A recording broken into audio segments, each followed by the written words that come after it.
welcome to the first Consortium Fleet Trials tournament.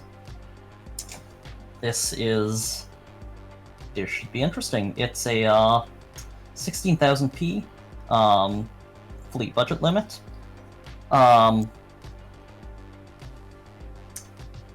New mod, so we'll see. Nobody really knows what the actual meta is here, so it should be quite interesting. I've received a lot of very different designs, so should be an interesting time. Splinter, let's Oh yes, I should mention, by the way, I am here, of course, with my co-host, Splinter. Hello, I'm Splinter. Indeed. Let's take a look at the individual fleets for a second before we begin. Do you want to do it in start, or do you want to do it in... Just here first, and then we'll take a look in start as well. So we've got the Red Death. This is going to be organized into 3 sub-pools, by the way. This is the first of 3. So we've got the Red Death by Mons Pubis, with his 4 Cloudbringers at about 4,000p each. We'll take... Totally could have added a little bit more thrusters to make it a perfect number, but... Indeed. Disregard that. But no. A diamond in classic Mons. Yes, the classic Mons wedge.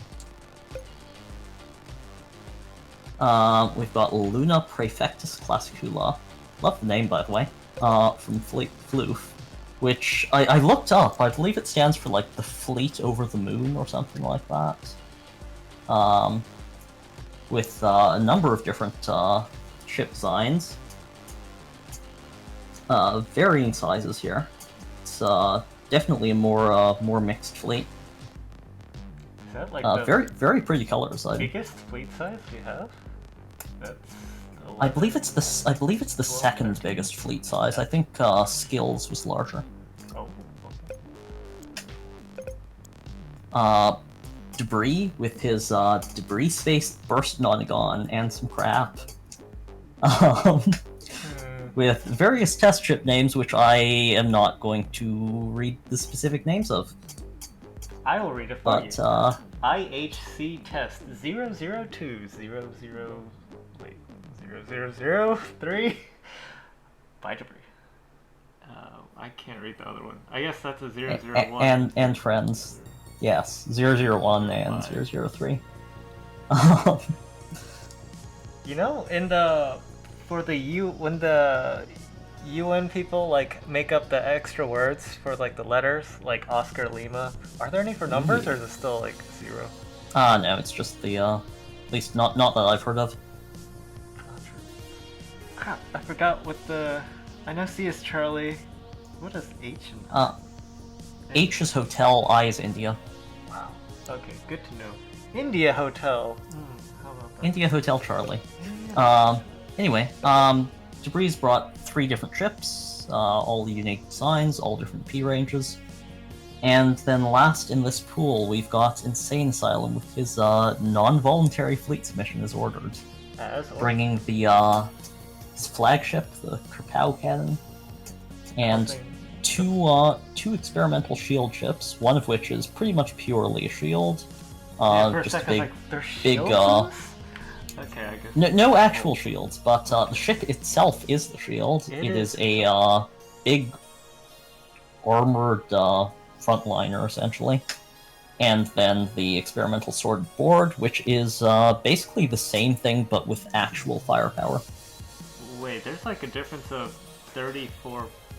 Oh wait, no, 1,000. No, it's sorry, like I can't math this. One of them has basically no offensive weaponry, or at least very little, and the other one has pretty substantial firepower. Well, I'm glad the text can scroll all the way over the text box. Indeed. Most of mine do. Very impressive. Oh, good to know. Kerpal Yes. A bit more expensive. Debris was, rather Insane was a big fan of the, what did I call it? The energy sphere projector. Shush, Exter, my math is perfect. So that's what that ship is named after. Okay. So that is our 4 competitors for the first sub-pool. Let's get started.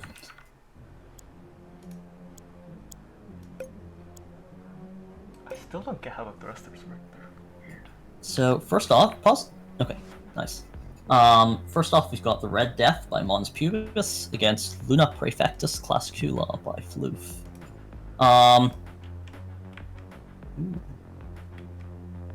Okay, I see rangefinder, 5 lasers. Yeah. Did you just turn on? Did you just turn on the obs effects, by the way? I did. Could we leave these off for this one? I want to take a look at them next time. Got him. All right. Actually, wait. 2 rangefinders. Yeah. So. Rangefinder? Yes, Mons has done an interesting thing here, which I was hoping to see some more of, and continue to hope to see more of as we I'll be running more of these in the future.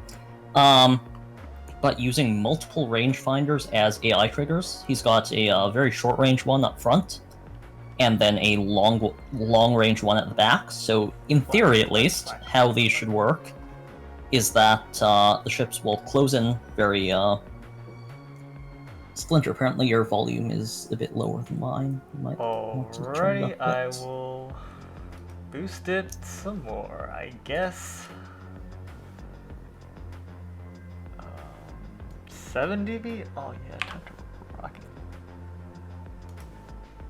it. Okay, I was probably mumbling, but if I'm too loud, you can just ping me again.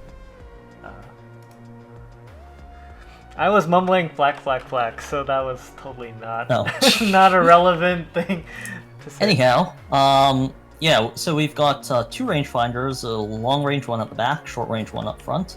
In theory, how these should work is that they will close in, and with the short range rangefinder, they should get. You have to unpause it for just a moment and then pause it again in order to like that. So there's a 1000 rangefinder up front, and then the back one I believe is 8k.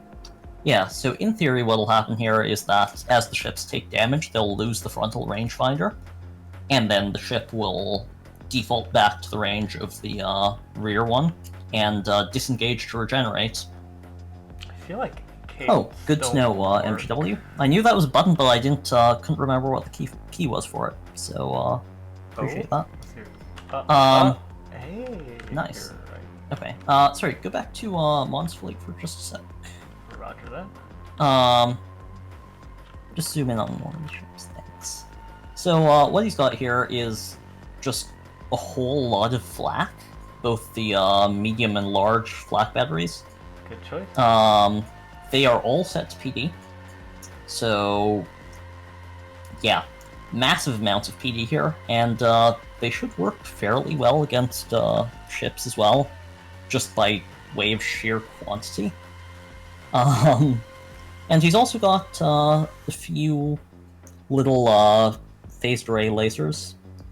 Not many. They are not capable of providing really any significant firepower in those quantities. It's enough to reach but, like a core that's barely out of range. Yeah, they should be able to hit things that the flat can't reach, and also if the frontal rangefinders get destroyed and the ships disengage, they should allow them to continue providing just a little bit of fire support and regen denial once they've backed off. These also, as you can see, have a massive amount of frontal thrust, and yeah, they're very fast.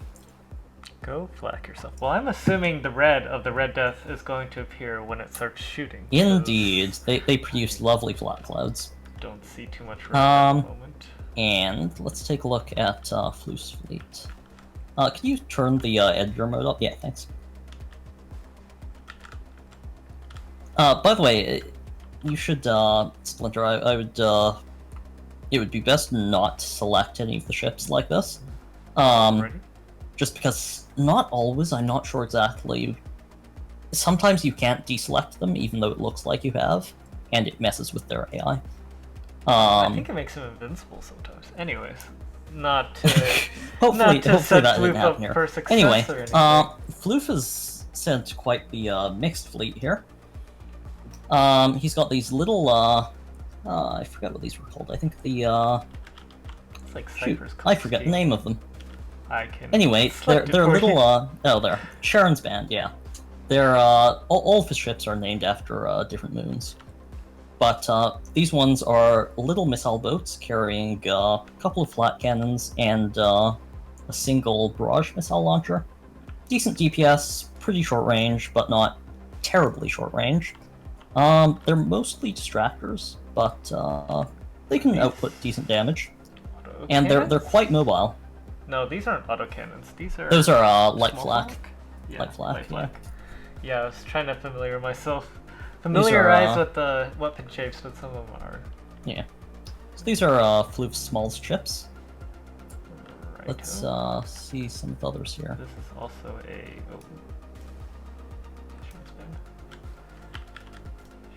Band. I'm not even gonna select that. Yeah. Okay. Yeah. Phobos? Yeah, this is the Phobos Endeavor. It's a bit of a mid-sized ship, sort of a artillery cruiser. Lots of guns, lots of main artillery of all sizes. It's got some flak, some PD, just a couple of lasers, not very many. And a fair number of these plasma packet launchers. Yeah, packets. Yeah, they are sort of pretty close to medium range splash damage weapons. Wait, this bomber gets us from the guy behind them, right? Yes, and this, let's go take a look at that one. Well, we're on that note. Rangefinder on this one. There is rangefinder. This one, I believe, is the Titania. Very nice. Which is a bit of a carrier cruiser. It's primarily, yeah, Titania. Primarily a artillery and missile ship. It's got a couple of big artillery guns. Some is that precision artillery? At the back, there's precision artillery. Those are carronades. Carronades. The back does have some precision artillery though, some sniper turrets. Got decent point defense, and lots of missiles, or at least a good quantity of missiles, and a couple of bombers and a gunship, which should be interesting. Debris's thing about packets, I like packets. They're kind of spammy, but the range is kind of low, so that is the trade-off. Yeah, they're kind of short range splash damage spammers. I might buff them a little bit. I mean, they're longer than tournament. Spears, of course, but yeah, compared to the they're short real, to medium range, like the classical artillery, they're also not very accurate. They anyhow, shoot a lot, so they're pretty cool. These are the Triton's Folly class. They're little corvettes. Floof told me these are mostly for point defense support, which is kind of an interesting. Flak. These are auto cannons, right? Yeah. 3 autocannons. They're basically just carrying a bunch of PD to help protect the capital ships from drones, which is an interesting idea. We'll see how well it works out for them. And they've got a little bit of artillery as well. That seems to be all of them, right? So with that, let's see how this goes. And starting. And the red. So, is yep, here. we can see the Cloudbringers bringing the clouds. These little distractors here, the Sharon's Band class, you can see Floof quite effectively keeping their distance here and sort of breaking up the enemy fleet, drawing them off.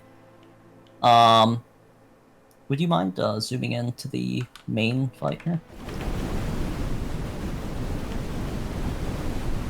So we can see the Cloudbringers here from Mons are very quickly tearing through some of this armor of Floof's capital ships, but they're returning fire quite effectively and also keeping their distance, which is not a successful retreat. What they should be doing. But that one has gotten surrounded here, getting the full and is having a bad day. Yep. Although the rangefinder at the front of that one of Mons' ships has been. I see some now both the rangefinder, both the rangefinders are now down. Actually, no, it's still got one. I think it's just confused because it got trapped between 2 ships. It's trying to back away from one of them and backing into the other one. But yeah, Mons is still got all 4 of his ships. One of them is crippled, the others are doing pretty okay. Floof has taken a bunch of damage, but neither of his capital ships have actually gone down yet. Although this one is taking a whole lot of fire. His second one has regenerated though. Looks like one of the Ooh, big but ships. his main ship here, the Titania, is down. I thought the turrets are It does swimming. have, yeah, it does have a few of its strike-craft bombers and gunships still doing some work, but unfortunately not enough of them. So, where is Floof's other capital? Oh, it's way down there. Don't know. I think it was just might have just been regenerating. It was pretty badly damaged before. I wasn't sure if it was going to survive, but looks like it has, and it's back. Unfortunately, the timer is ticking down though, and it does not look like Floof is going to be able to recover the points lost. Although he has taken out one of Mons' ships. And the gigantic laser range on display. Yep. The with the number of lasers he's got there, they're not going to be doing a whole lot. The phased array lasers are, as the name would imply, meant to be used as part of the large array. Small quantities like that aren't really going to do any heavy damage. But they're something, and they are very long range and very accurate. Someone is having a bad or red day. Yeah, that Floof's artillery ship here is just getting shredded by Flak. Flak isn't really made to be a primary anti-ship weapon, but it does work in sufficient quantities, and I think Mons' fleet unarguably brings what you would call sufficient quantities of Flak. This is certainly enough Flak to make it a reasonable Black to hit anti-ship two option. with one ship. Yes, indeed. They are set to PD, so it's spreading fire between them. Okay, they're pointing in different angles. Yeah. He doesn't have, aside from the lasers, I don't believe he has any other weaponry set to There's no single need target fire. to set. It looks like the gone in 3 different skirmish locations. Yeah, the battle has really spread out here, thanks to Floof's little Sharon's Band missile boats. They do a fantastic job, even in my own testing against some of my test ships. They do a really great job of leading enemies off and splitting up the enemy fleet. Provided that the enemies don't have stuff like a lot of laser arrays or interceptors, which in this case Mons doesn't. But nonetheless, the capital ships on Floof's side have been taken. Oh, actually, I take that back. One of them is still alive. It's a little I barbecue. thought it was dead, Be but alright. it has, yeah, it's regenerated. Thermals, what's that? Mom's getting a bit toasty there. Yeah, you can see some bomber fire coming in. The bombers do actually outrange Flak, so despite the amount of point defense on Mons' ships, the bombers should be able to get some damage in without being shot down too easily. See any no, that's not a bomber. Now you can see the if you just follow the sort of plasma packet looking shots. There's some at the bottom left. Right here. Yeah, they're poking away, doing some damage, but Gonna die unfortunately, for sure. Wait, it's actually pretty strong. yeah, the bombers don't get, like, the individual Flak projectiles don't do a lot of Rest in damage. peace, bomber. So the bombers stay at a range where they're only being hit by a handful of Flak projectiles. So Flak is not really an effective defense against them. Yep. But unfortunately, Floof didn't bring that many, and they were not enough to sway that. Nice try, GG. So now we've got Mons up against Debris. He's got 3 ships. This first one is a small missile kiter, I want to say. Pretty colorful. Mardi Gras. Yeah, it's basically some thrusters, some missiles. These are the Viper missiles, the long-range ones, as opposed to the barrage missiles that Floof's missile boats were using. I think pointing it backwards is okay, right? I think they Yeah. turn enough. Those that ship should probably be sitting back and just kind of picking away with its missiles. It's very cheap. Somebody is abusing triangles. Indeed. So, yeah, this triangle armor is something that I hadn't intended, and I do apologize to everyone for not catching this before release. Scale 4 hardened armor triangles were not a thing that were meant to exist. They were only meant to go up to scale 3.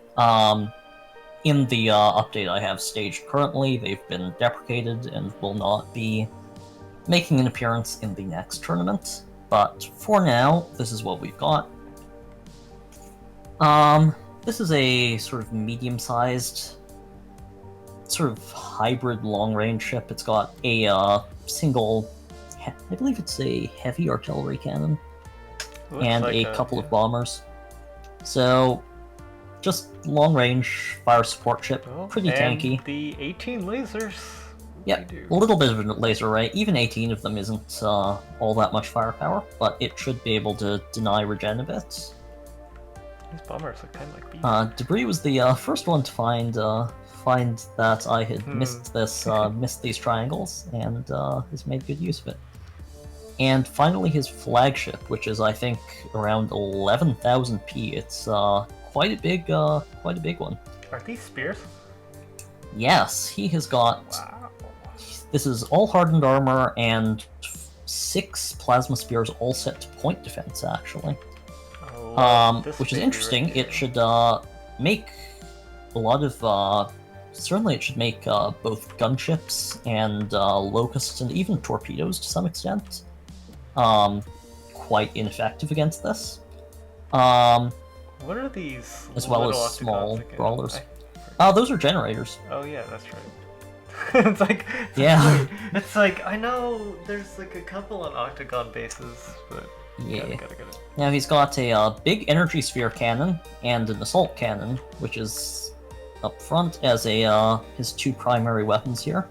Oh, a little more lasers this time. And a laser array, quite a big laser array actually. Well, 9, 18, medium-sized. 27, 37, 74 lasers. I think. That's getting to the point where it can actually output some anti-ship firepower. Yeah, that is going to cut some people apart. He is also using AI triggers here with the rangefinders. There's one up front, and I believe once that one gets destroyed, the ship will back off. Got a bunch of medium flak, should provide some pretty decent point defense. This energy sphere cannon at the back, you can see has actually fired shots, which should give it some substantial punch. That's those hit hard. And then an assault cannon, which is this big sort of Gatling gun. Machine. It does exactly what you'd expect. $1,000 to fire it for 1 second. It's a very large Gatling gun with a lot of damage. I wonder, do you want to put bets on what kind of bullet color that thing fires? Well, all the probably bullet colors purple, should be actually. the same. This orb is purple, yeah. It'd be purple bullets. It is indeed purple. I have actually played around with all of these fleets a bit. Haven't run any of them against each other, of course, but against my own test fleets, just for fun. Very ethical, Owl. We should all tournament hosts should strive to be okay. just... So, we've covered Monza's fleet already. Let's get started. Alright, here we go. I do think Debris is going to probably have an advantage here, because he's got some strong anti-armor firepower between the assault cannons, the plasma spears, and the energy sphere. Debris seems to take the heat a little bit better than Luke's. Yeah. All that bulk. Monza's flat clouds are quite powerful. It's burning though, especially from the side. Debris also has this centralized core of solid armor, as opposed to the space armor around the outsides, which makes his the central core of his ship quite tough. Huh, looks like the spears are actually landing. Yeah, the spears, if they actually land shots, these ones are at the edge of their range, but at close range they're pretty strong. Debris' Well, Debris, little do you missile remember kiter has the led radius? one off, but zoom in a little on the big ships. Actually, let's quickly do a check here. Okay. Yeah. What a distraction. Just one of them being, one of Mon's ships being led off by, like the most? Ooh, but Debris' capital has actually gone down. It's, it was sitting a little bit out of range of the, Oh, Mon says actually what happened, I was not paying attention, but apparently what happened was its, AI trigger got destroyed and it backed off. Which is what it's supposed to do. So, good job on that. Still alive, still kicking. Yeah, you can see Mon's ships are actually working quite well at backing off once their frontal AI trigger gets destroyed, which is giving them much better survivability. I guess the radius is not enough for Mon's ship's intelligence and firepower. But yeah, so I was quite surprised to see them destroying the Debris' capital here. But now this last support ship here, the artillery and bomber, is being just overwhelmed. It's not really capable of close-range combat at all. While it did keep its distance, now with no frontliners to defend it, it's just going to be overrun. And dead. Bombers also. Yeah, the bombers have been trying their best, but it is only 2 bombers. And with this quantity of flak, even though flak's not really all that effective by bombers, against bombers, they do get hit by some stray shots, and with this much, they can do something against bombers, even if they're not fantastically effective. This guy's still alive? Nah, that's dead. Oh, I see. That is very dead. I was like, wait a second, I do not see any rectangles left. Alright, Debris apparently said this is 107 radius? And he is not lying. 807, yeah. Good to know. We'll see how this one goes. And yeah, extra, both of those are already staged for changes. The big triangles weren't supposed to exist. Those are not going to be a thing at all in the next tournament. I've already patched them out. Looks like dodging, and Flak is getting a couple of nerfs. Nothing too huge, but it's going to be tuned down a little bit. Now, I think the big thing here is that Debris invested a lot into his plasma spheres, but they're not actually in range. Well, they're in range to hit the just the bow of Mon's ships. Mon's ships, yeah, they just retreat after they. Yeah, they're just keeping their distance. The plasma spheres blow off the nose of blow off the bow of Mon's ships, and then they just disengage out of range. The energy sphere cannon, although it's very powerful, and you can see the massive explosions when it does hit. It's not very good at hitting moving targets due to the low velocity, and especially retreating targets. Well, he might be able to finish off this guy. Yeah, this one is. Although he is starting to disengage here. It is too fast. Yep, there's the eye trigger, and Mons' Cloudbringers pulling out. Lives to see another day again. They're very, very well behaved, which I'm glad to see. That was the point of the rangefinders, was to enable stuff like that, and I don't know. Happy to see As it working. an Energy Ball fan, I'm not as happy to see that they're getting away with murder. Well, the thing is, the energy spheres are actually meant to kill heavy ships. They are deliberately not meant to take out fast stuff like this. So that's an intended interaction. Give and take. And yeah, Debris' capital has been taken out again. Balance section. It's starting to look pretty grim for Debris. Yeah, I don't think this is going to be pulled back. 7,000 point. He's down to this missile kiter, and missiles are not the thing you want to have against this massive quantity of flak. The forward speed of Mon's ships is also very fast. So. Someone is looking pretty strong. Okay. And we've got Insane Asylum as the last competitor in this subpool. What is this? That's the laser from Monza's ships. I see. It's they're very faint. Well, yeah, But he only has because they're meant to be stacked 10 in of huge them. numbers. But like I think the largest default ship has like 600 of them or something like that. So when you've got just a few, they're not too visible. Anyway, this is Insane Asylum's non-voluntary fleet submission as ordered. Did I have any PD? Maybe. Oh wait, no, I added some PD just as a decoration. So I was actually about to have no PD. So generator, rangefinder. Yeah, this is his. This is not the shield ship, but the sword and board, which is a version of the. Those are plasma packet launchers. I know their turret length is like a little bit different, but I was gonna mix them. They're stubbier than the spears. Cannonades? Those are heavy carronades and some flak.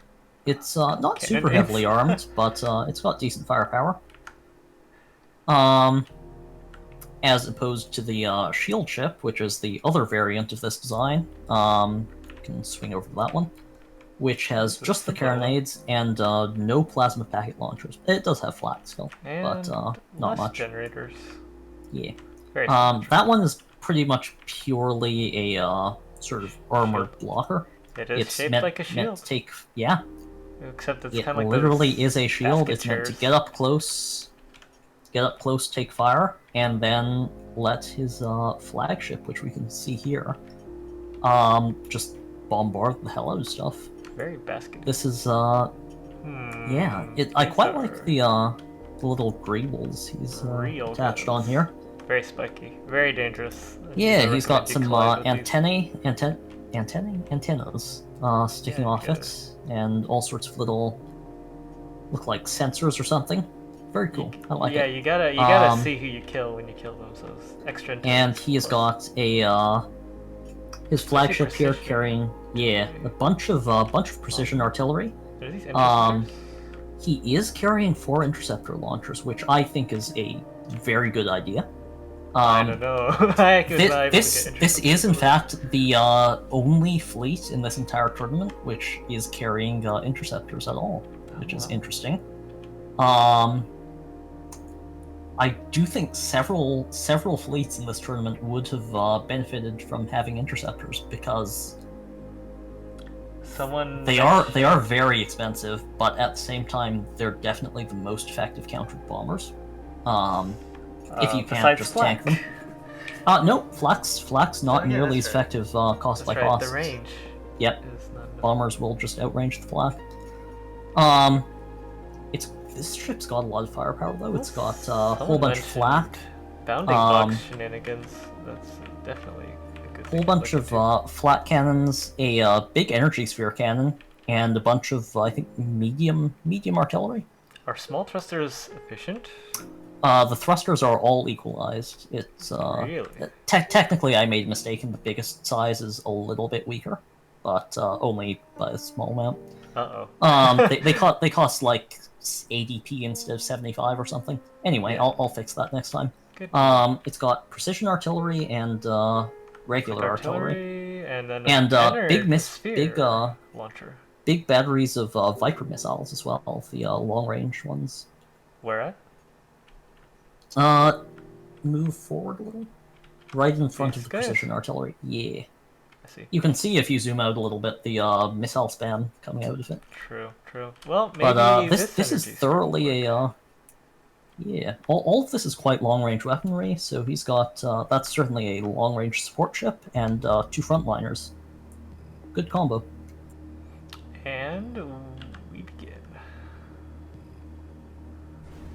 Yeah, Duke, I know your ship certainly has enough, it's tanky enough to take a lot of bomber firepower, but it's not the case for all. And you can see here be holding up the shields are holding up to flak. Looks like the intelligence didn't save them from that. Yeah, well, the thing is, even if they back off with the amount of long-range firepower that Insane Asylum's flagship is carrying here, And the interceptors, by the way, are also very effective against ships. They do suffer from. They're very vulnerable to point defense compared to all other drones. Red Death has met its match. Yeah. And this is absolutely something that should counter flak brawlers. My guess. The shield ships tank. Yeah, they're actually very good. One's dead, cheap one's dead. And is a victory for Insane Asylum. Yeah. My guess is going to be that even though Mons can escape normal firepower, these missiles are too hard to outrun, especially after his guns get shot up. So yeah, his flak can defend against the missiles, but if he does lose the flak, the missiles will definitely finish him off at range. Well, the flagship with its yeah. Flak's doing some decent damage, although it's not nearly, these are only light flak on Insane ships, so they're not nearly as powerful.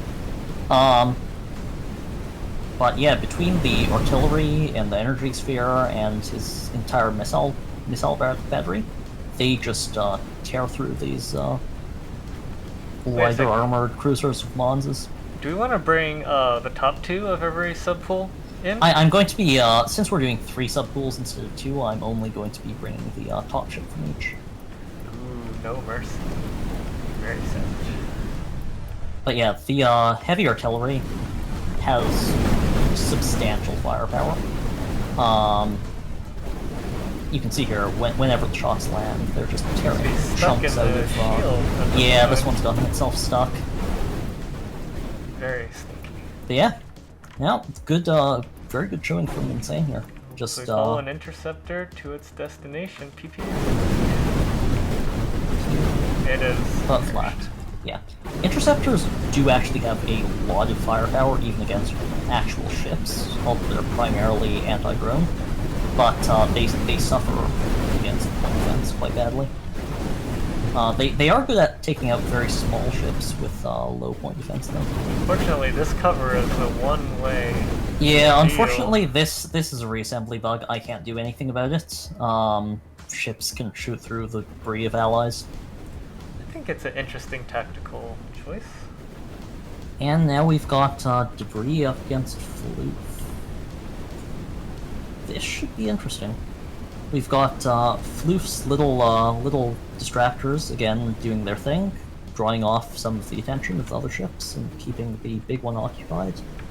It's basically he's got a screening force here, which keeps ships occupied while his long-range artillery and support ships here just continue to bombard, which I like that combo. It's something that should be effective. Seems to be getting distracted at the moment. Yeah, and debris here doesn't have anything particularly capable of taking out these ships. This is something where well, his bombers actually are doing a good job from his little support ship down at the bottom. But here is another example where I think interceptors would have been helpful. Because interceptors are actually very good at taking out little ships with low point defense, like Floof's distractors. Minor but for lack of those, are also pretty good at taking out small ships. They are indeed. And he has a few of those, but not that many. That said, most of the distractors have been cleaned up at this point, and looks like Floof hasn't quite been able to burn through all this armor yet. MGW, big ships just target whatever's closest. All ships, really. In this case, it works out quite well because the low P ships in Floof's fleet are shorter range than the big ones, so they draw all the attention. But yeah, Debris ship is slowly cleaning them up. Yeah, you have a 12,000 point lead almost. So yeah, he's just absorbing the firepower and doing his thing. The Floof also notably doesn't have any strong counter to bombers. Having no long-range point defense and no interceptors. So even though Debris only got 2 bomber launchers, the bombers are starting to build up. He's got a substantial number of them, and they're being pretty effective here. Yeah, Debris, I do think setting a few of those plasma spears to primary or anti-ship bindings rather than... I don't know what Floof's ship is doing here. It's just charging and getting itself picked apart. It just got shot through the heart by a plasma spear. Probably incorrect training for sure. I will say I don't believe he set the rangefinders to as the only primary weapon. So yeah. it may have decided to execute. Which is what the rangefinders are supposed to be preventing. Looks like Debris' ship's doing a lot more early damage this time around. Yeah, with that largest ship with floofs, it's I think like twice the value of the that secondary ship. Spear's doing major damage. Yeah, the spheres are nasty against stuff that can't dodge them. It's yeah.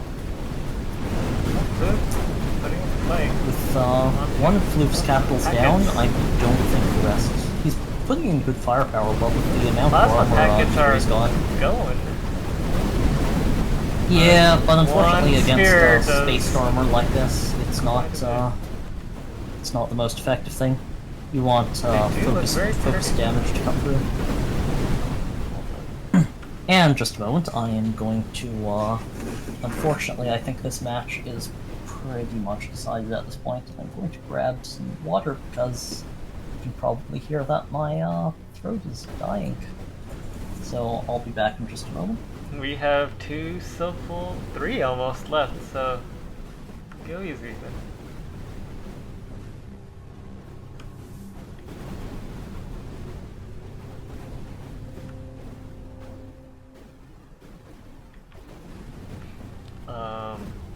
Excerpt, I do not have a max, so I do not know how to resolve that. These beams do remind me of tractoring in block pieces, except they point to enemy ships.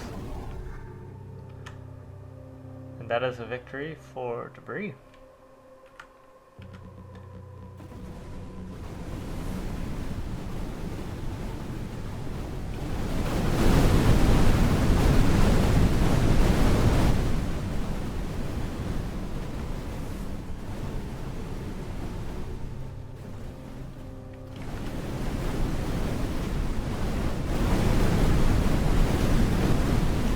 Like both of them are flinging plasma packets at each other. And I return. Welcome back. Thank you. And yeah, Debris, the assault cannon bullet size is turned down significantly from the default. It does quite a bit of damage. Okay, so we've got Floof up against Insane Asylum. They've got kind of similar fleet strategies, actually. Both of them using ships with long-range firepower, combined with shorter-range frontline force. But Debris is, or rather, Insane Asylum is just bringing so much more armor to the fight. These small ships are having yeah, and as we can see here, with Insane Asylum actually having brought interceptors. Between his interceptors and his missiles, he can actually take out these small screening ships very effectively. Very nice. So they're not nearly as effective at distracting as they were against Debris' fleet, for example. Which means that he can clean them up very quickly and proceed to wipe out the rest. Also, as you can see, I don't know if we see any here, but there are a lot of interceptors out for Insane Asylum now, which means that the bombers and gunships in Floof's fleet are just being destroyed before they can really do anything. The intercept... It's been a little difficult to see, but the interceptors have been shooting down most... You can see it up in the top left. Yeah. I was going to request zoom in on that, but the interceptors have shot down every single bomber that was there. And while they do get taken out by the point defense on Blue's largest ship, they're putting in some damage. These interceptors are relentless. Yeah, they really do some good damage. They're being shot down, but Floof has lost a lot of his point defense at this point, so he can't defend against them as effectively. But yeah, they just demolished the distractors. Now we've got Debris up against Insane Asylum. Two very heavily armored fleets. Yeah, and the last one's in this subcruiser, I believe. Got Debris' fleet both fleets actually separating themselves out into their proper ranges. The frontliners from Insane Asylum here moving in and absorbing fire here pretty effectively from looks like the other ships trying to tag in. Yeah, they're sharing their armor quite well, which is very beneficial for them. And fellow at the back. Insane Asylum's capital ship is just doing its thing. It exists to be artillery support, and it is supporting with its artillery. Looks like the gun is taking. Yeah, Debris assault cannon here, yeah, and the missile salvo takes it out. It's not long for this universe. Although one of the shield ships has gone down. But the other one will take rather longer to cut through. What with the assault cannon take that down. And with that, and it goes down to the long range fire. It is down. Plenty of HP to spare on the sword board. Yeah, it did almost get cut through, but ended up surviving. And now Debris is left with only his sort of long-range support bombers, ship, which he's got bombers, but the interceptors are just shredding them. Again, the interceptors proving themselves to be useful. It's got a little... Oh, that bomber's having a wild ride. After getting hit by a volley. I think it got knocked off the launcher. I don't think it was finished being building.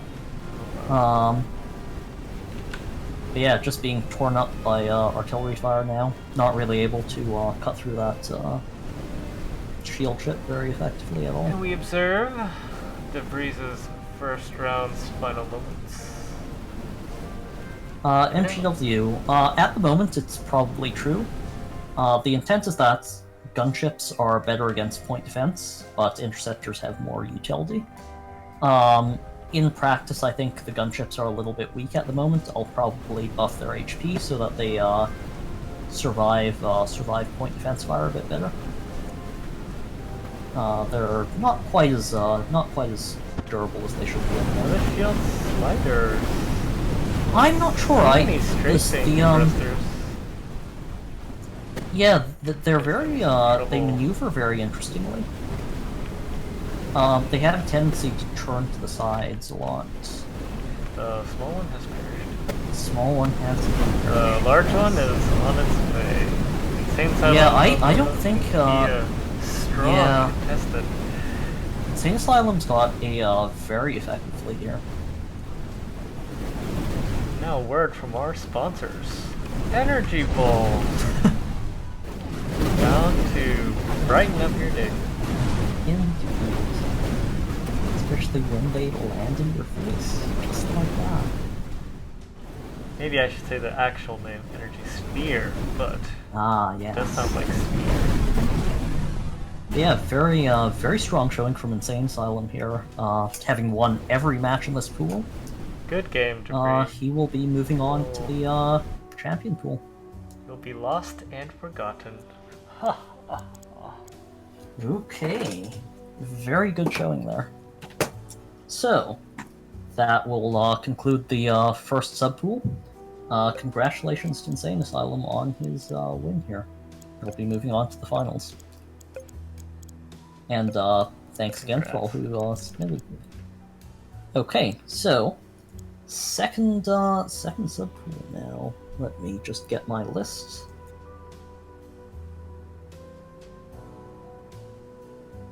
I see someone made a mecha-like unit.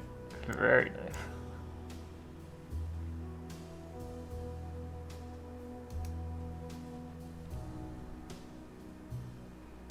Okay, so the second subpool here is going to be skill.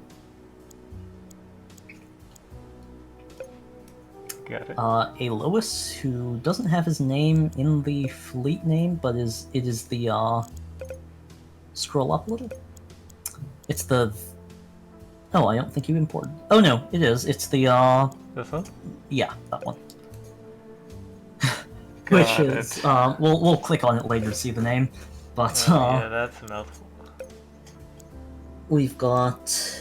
Ooh, it looks pretty tanky. Here. We've got Owl Feathers makes cooler ships than I do from Joyous, which thank you. Joyous unfortunately didn't have time to build a submission, so he just took some of the default ships and modified them a little bit. He did recolor it. So yes, he did. So those are my designs, but modified a little bit.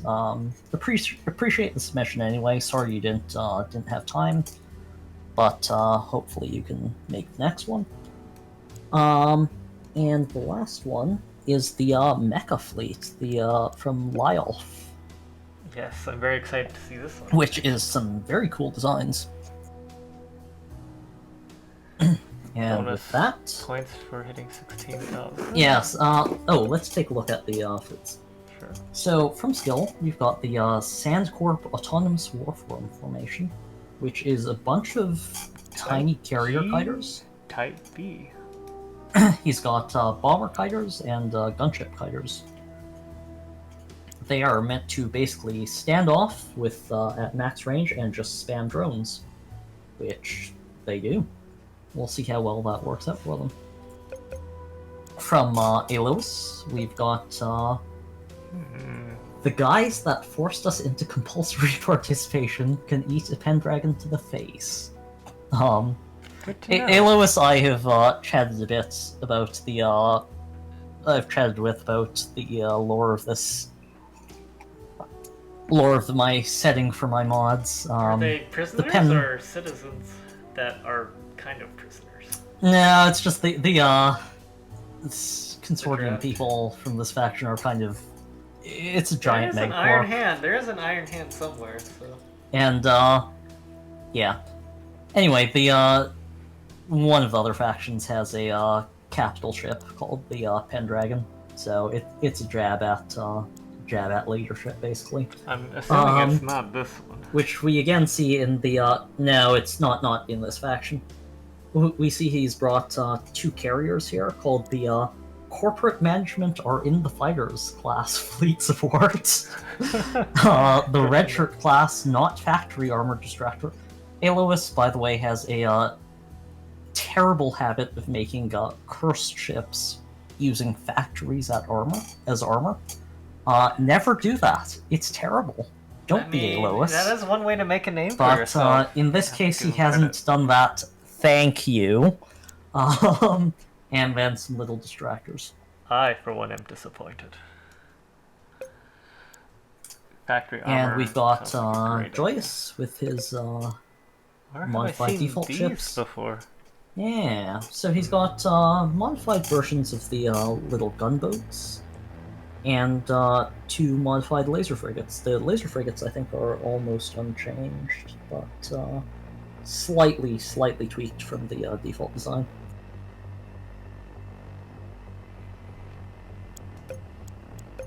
And finally, we've got Lyolf, who, in a very interesting submission, has built not ships, but space mecha.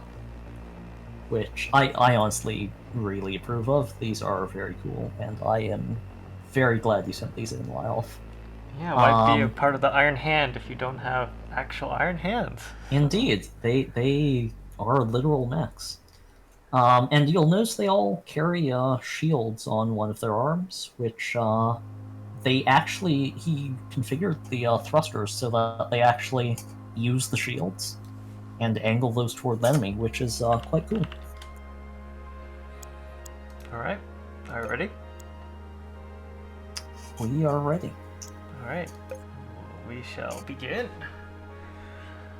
Pause. Okay, so we've now that's got Skill with his massive fleet of tiny micro carriers. So these are gunships. Yeah, they're a mix of bombers and gunships. They've got, I think. Oh, here's a bomber. Okay. Yeah, they've got, I think, 8K rangefinders on them, so they should just run away as far as possible. I don't know. This thrust seems a little. Yeah, the thrusters. Maybe turn around and go back. They do turn. I do think they would have been better served by putting most of their thrust in reverse, but we'll see. I had trouble with 8K rangefinders. I found myself still getting zapped by lasers every now and then. So. Yeah, I might. It's possible I might add some even longer ranged ones. Well, the launch has already. Yeah, they've got very light point defense. Not much, but you can see them beginning to fire. That's a little bomb bit. that's got launched. Yeah, it's a bomber. Just their range is pretty far. They don't launches like for 10 yards and then launches. Yeah, they don't actually have that much range. I don't know why they're firing quite that early. It's just the AI doing its thing. Anyhow, he's got basically a fleet of extremely light carriers. Which is interesting because Alois has brought a fleet where the two main ships here are sort of medium carriers. Very nice. And I do appreciate the actual runways. Those are pretty neat looking. A lot of reverse thrust. Yeah, these are kind of what I would expect to see for carrier builds with very nice looking ships, by the way.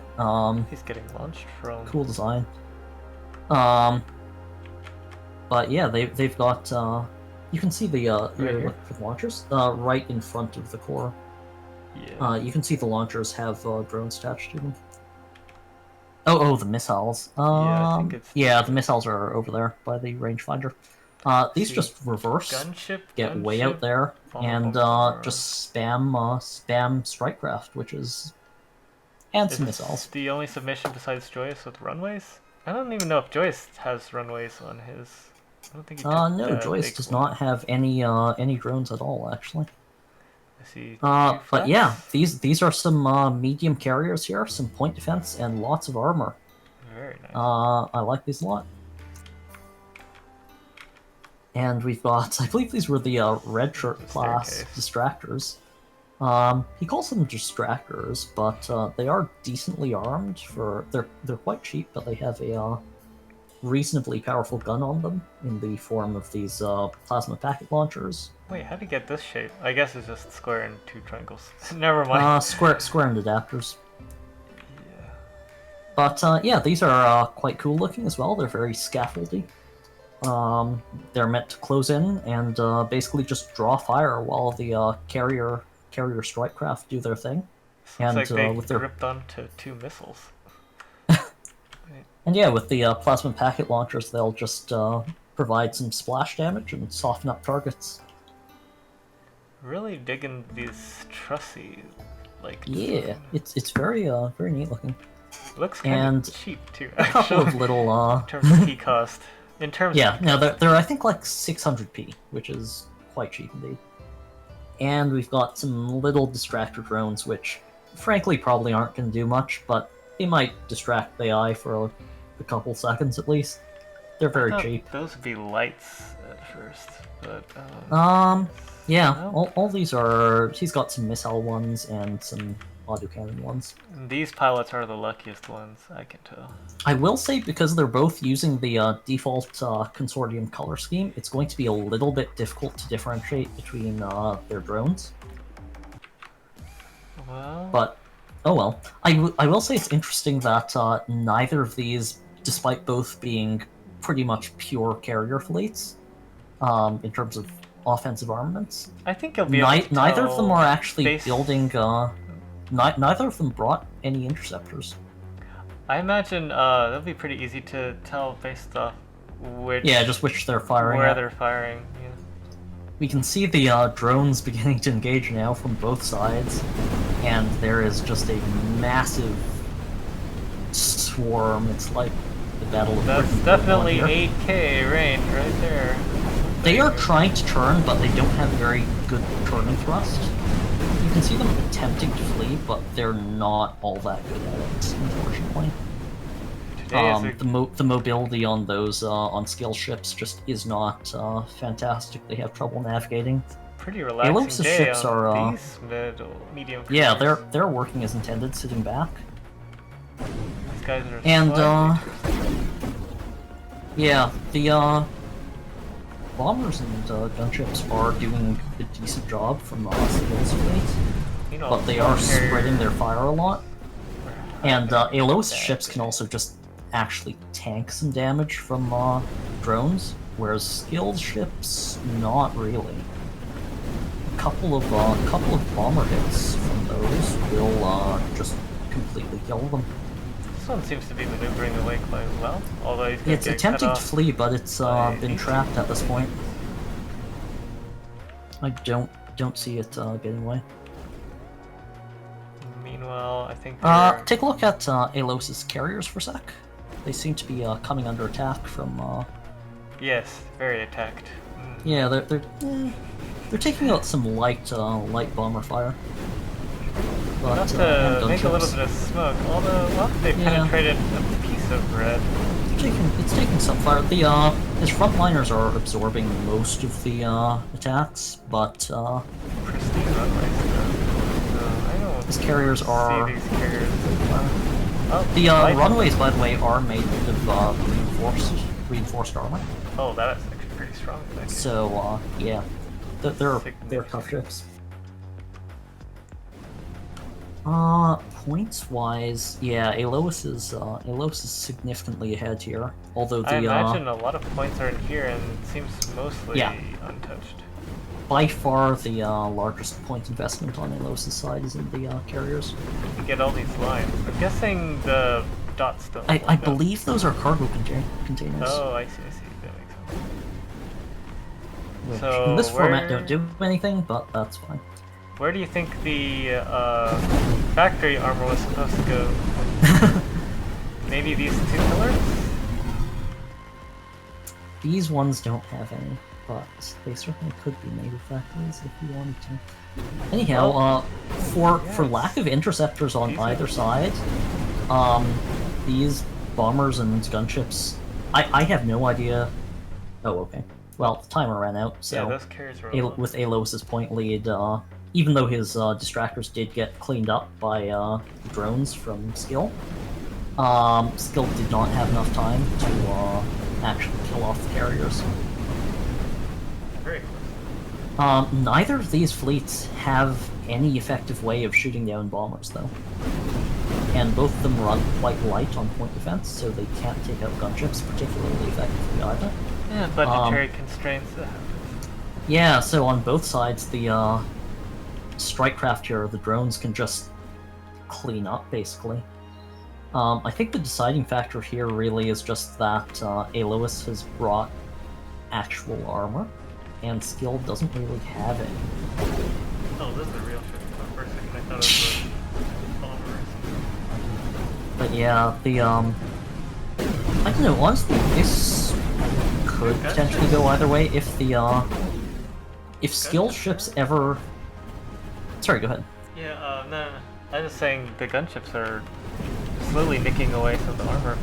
Yeah, pretty good damage. You were saying about these are Skill? pretty tough ships. Yeah, it's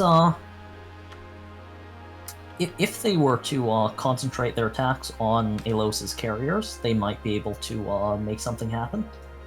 But the frontliners are taking most of the fire. That yeah, is true. they're keeping range as they should be. Another one bites the dust. And yeah, MGW, the unfortunately drone behavior is a bit janky. Best I can do probably is make gunships a little tougher. I do think they're a little underpowered at the moment. I feel like Locusts could use a buff as well. Although maybe They- they're good they at are, PD. I feel like they're No, PD. Locusts I specifically made not good at PD, but they definitely can use buff. I intend to buff them significantly. They were a little overpowered before, so I nerfed them, but I think I went a bit overboard with that. And they are now too weak. We don't see, and tellingly, we don't see many of them in this tournament. The Locusts, anyone who doesn't know, are little drones that they actually land on enemy ships and drill into them.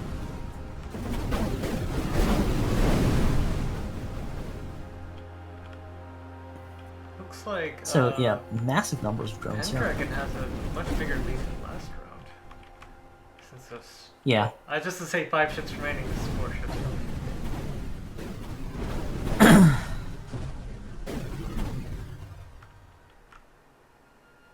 Well, I guess that makes sense if a gunship's ammunition is infinite. Oh, we've got a spammer in the chat. Would you mind removing Crack's tank? Splinter? Goofy.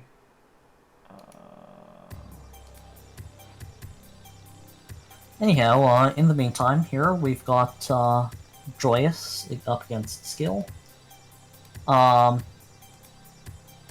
Joyous running his modified default ships. They're pretty similar, honestly, to the normal default designs. I think he's added a couple of torpedoes and a couple of locusts, which are the only locusts we see in this tournament, actually. Well, I don't see crew tank anymore in chat. Well, Yeah, not a big deal. I'll take care of any future ones. Alright, going back on to your ships. So these are my / Joyce's ships. This one, I think, only replaces... This is a modification of the Dias class laser frigate. I think all he did was replace one of the precision artillery guns with a flat cannon. Otherwise, it is unchanged. It's a sort of lightweight support ship with a big laser array. Just meant to burn away from range. I could not put my... I did not decide to make circles out of these. I was like, nope, too much work. Put mine in lines instead. This is same thing again. Another modified Dias class.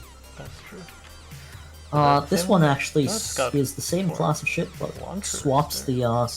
the medium Heavy artillery flak? Or for artillery? Yeah. medium artillery got it. instead of I believe that's Are those four torps? torpedo launchers. Yeah, Looks like torps. which are pretty short range, but they pack a strong punch if they hit. They have limited track. These are the first torpedoes we've seen in this tournament. Actually, they Oh, we have some locusts. they have some limited tracking capability, but mostly go forward. And then we've got these little gunboats, which have, I believe, lost one. They're Deimos class gunboats, modified. Lost one light artillery gun in favor of some missiles. And they've got locust launchers. See if you can zoom in on any locusts. Oh, there's one. Yeah, so these are the locust drones. They actually fly toward the enemies and land on them. They stick to enemy ships and burrow into their hull. I do feel they're a little bit weak at the moment. I intend to buff them.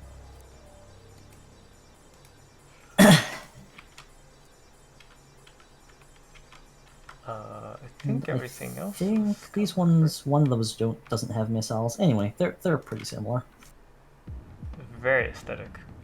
Good work. Joyous. But yeah, sorry you couldn't. Sorry you didn't have time to build your own fleet, Joyous. Appreciate that you did submit regardless. Hope you'll have time next time to put together a full submission.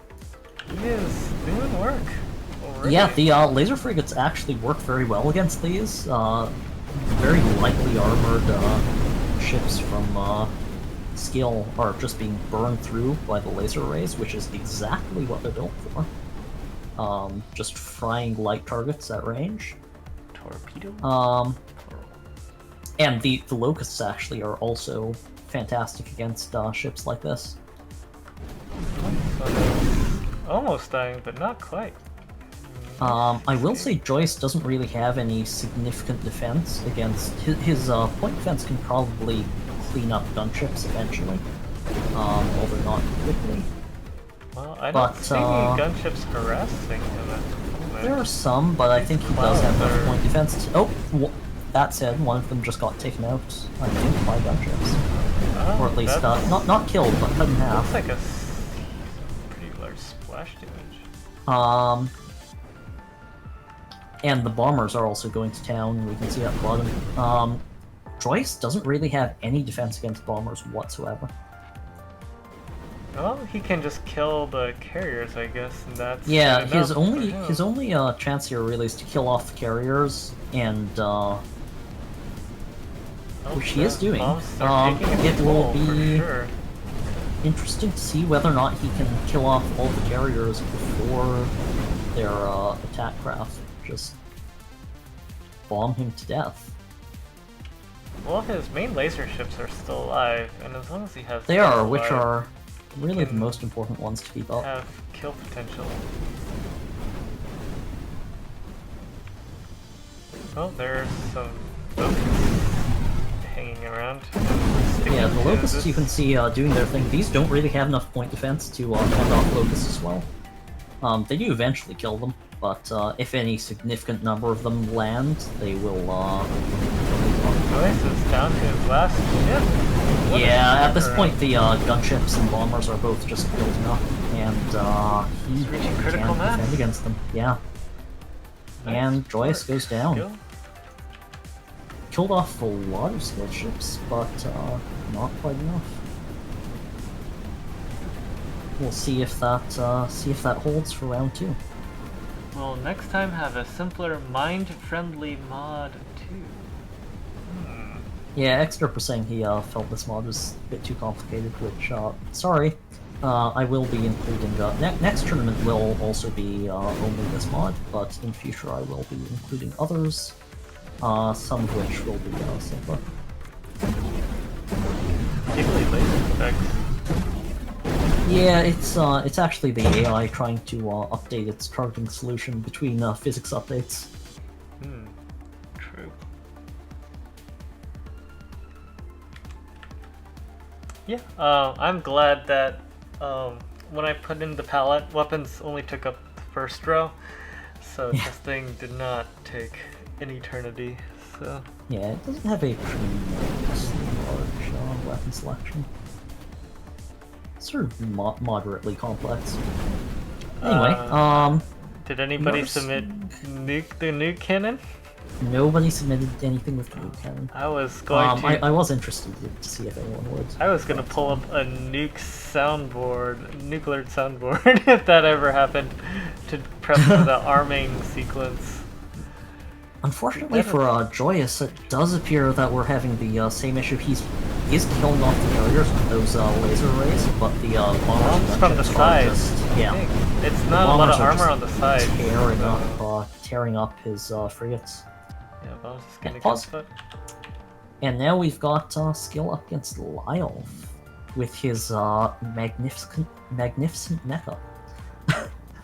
He's got these phalanx, I think, with the energy. Yes, he's got sphere. I think call them phalanxes. Sponsors are back, boys. I don't remember the phalanxes, hoplites, and the Caesar is his biggest. Okay, where is Caesar? This looks like Caesar. Yes. That is quite. Lyle did tell me he built this fleet mainly just for looks. But we'll see how it performs. It certainly does look cool. Launchers. I like that red and green Artillery. color scheme. That's pretty cool, and the designs are very neat, as well as the way they use their shields. I see he has fun with these triangles. Is that a stack? There is I a see. little bit of clipping here. He did okay it with me. Stacking isn't allowed in this tournament, but he Little sent bit of it to me and asked whether or not I would allow it, and I said, yeah, it's it's obviously non-exploitative, so Mm-hmm. If you say so, I don't you're have the a problem boss. with that. Well, okay. But are yeah, these are very neat. spears It's got or an packets? energy sphere cannon, it's got Packets, some right? packets, and it has a plasma sphere. Okay, yeah, spear's a toward big the one, front. and the packets are the little ones. Yeah. Got it. And some black.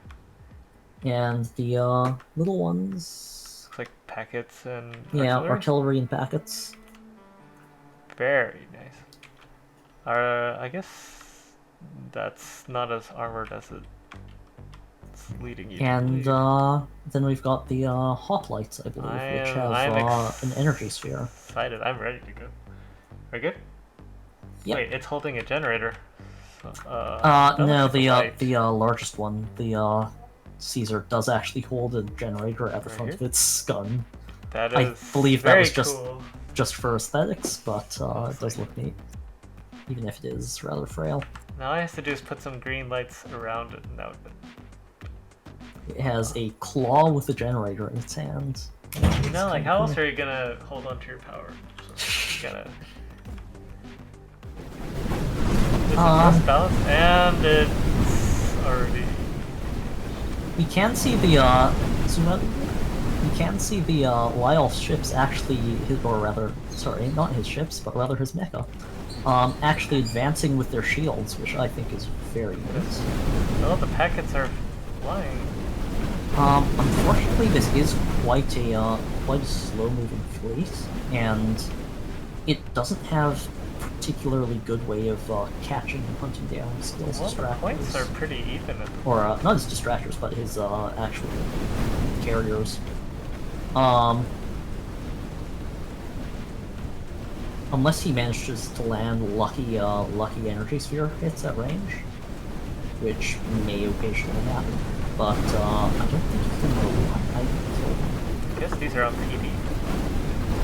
Yeah, he has some point defense. Unfortunately, against bombers, he doesn't have a way of taking them out.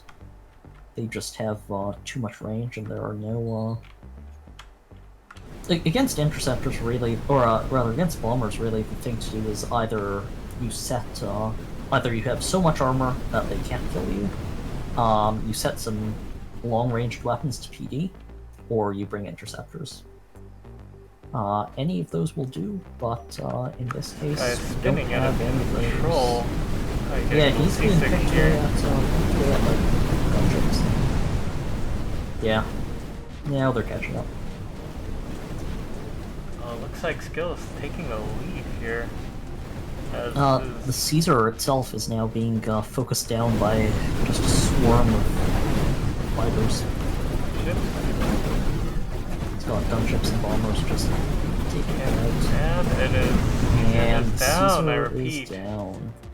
He's been With a completely very, obliterated. very impressive Only explosion, his actually. hand left over. I think the generator's right near the core, everything's connected around there, so when the Oh, generators so he has die... another generator goes besides out. the hand one? Yeah, he's got two little generators inside. More seasick mecha. Yeah. He's lost some thrusters and started to spin. The final last stand of the remaining 3 Yep. hoplites slash. And it does look like, probably from energy sphere hits at range, a couple of those ships that really are Looks like he's getting bombed. but certainly not enough. Gigantic fleet of ships. Yeah, the drones are just accumulating at this point, and Skill showing Lyolf off. is down. The might of the drones. Indeed. That's right. Autonomy is coming to replace a job near you, so better watch out.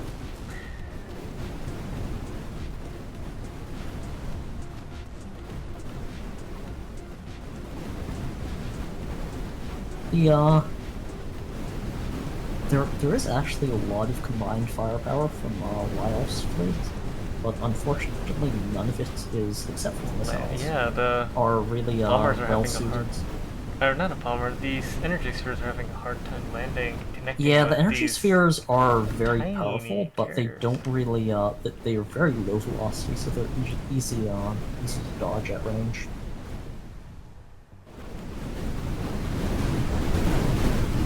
And yeah, as MGW is saying, the drones do have very long lifetime. So if you don't kill them off, they will definitely accumulate, and their firepower. Away your mechas. Yeah, they in large numbers, their firepower is pretty threatening. I am going to get some more water. I will be back momentarily.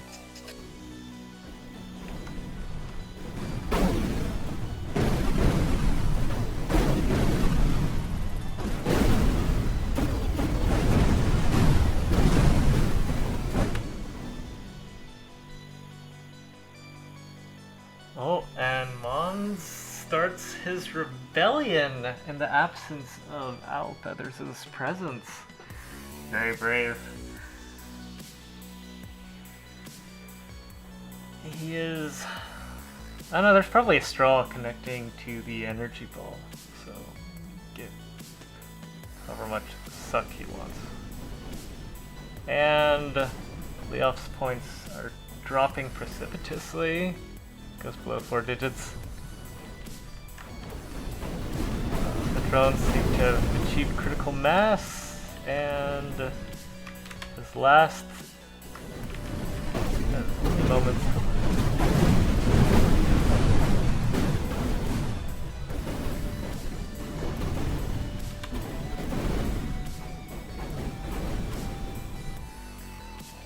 Skill takes the win.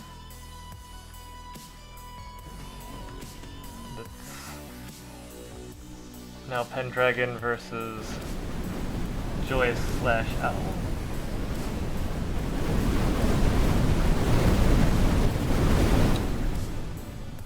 Whoever signed up to be in this ship has absorbed the brunt of Joyce's damage.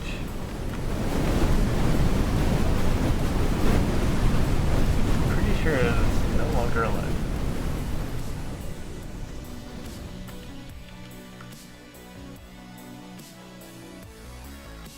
Oh, okay. So now we've got Joyous up against Alois. However, yeah, the carrier fleet has got a huge point lead. Yeah, carrier fleets are not bad at all. They're quite strong. As they should be, considering that none of these fleets, at least of those we've seen fighting against these carrier fleets, actually have strong and score interceptors. I have a faint feeling that Mons somewhere in the corner is saying, "Oh, my flag would totally destroy these Mons, fleets." you know, we'll see about what the timeline is like by the time all 3 cycles are finished. I was considering doing top 2 from each in the champion pool. I thought it might run a little bit long if we do that, but we will see. Yeah, that is true. Well, Mons, anyhow, you can also consider an alternative. You could change it to, how can you convince me to break away from Owl's technically, technically Splinter's the one with the controls in hand here, so it's something to think about. Double limb with top 2 from each is perhaps not a bad idea. I am open to that. Sorry, I had to unfortunately I had to deviate from the original plan in terms of the tournament bracket format, just because time crunch? No, not really. No, I've got the whole day free. You got 8 hours, like the classic tournaments of old. I was hoping to not go over about 4 or 5. That sounds good. We're mostly for the sake of my voice. I don't ordinarily talk much, and my vocal cords are fragile. we are about halfway there, though. So, But hang in there. yeah. You've been talking a bit. Every time you leave, I'm like, oh no, I'm not saying anything at all. Al's totally carrying the broadcast. I'm trying to maintain maintain at least some commentary. I figure I've got some stuff to talk about, being as I Two aesthetic fleets. one who made this. Duking. Yes, this should be cool. Lyle's fleet brings a lot of firepower to the fight actually, and should be able to deal with these close-in Eating energy. frontliners from Spear after energy. Lois. Yeah. Just blasting the spears, which are deadly at close range. Where these things from Alois certainly can't effectively dodge. That said, they are buying time for his carriers to get their air wing in. Yeah, they're launched. building up mass. So, which is really what those frontliners are there for. So, and Lyle still does not have an effective way of dealing with drones. Large explosions. Caesar is still safe in the back, leading from the rear, unfortunately. Yeah, that's actually relatively fine. The energy spheres do have long range.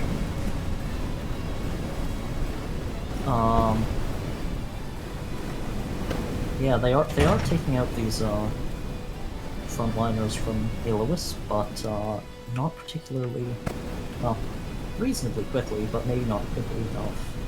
Yeah, 1.5 minutes remaining. Because with the 4,000, 5,000. yeah, Lyolf is quickly losing mats because again, he just doesn't have a counter to these sprite craft.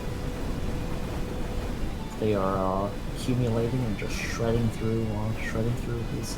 The mechs are fairly lightly armored.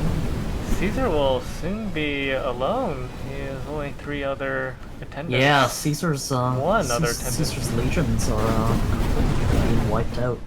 Now he's the last remaining survivor. Although his paint is mostly clean.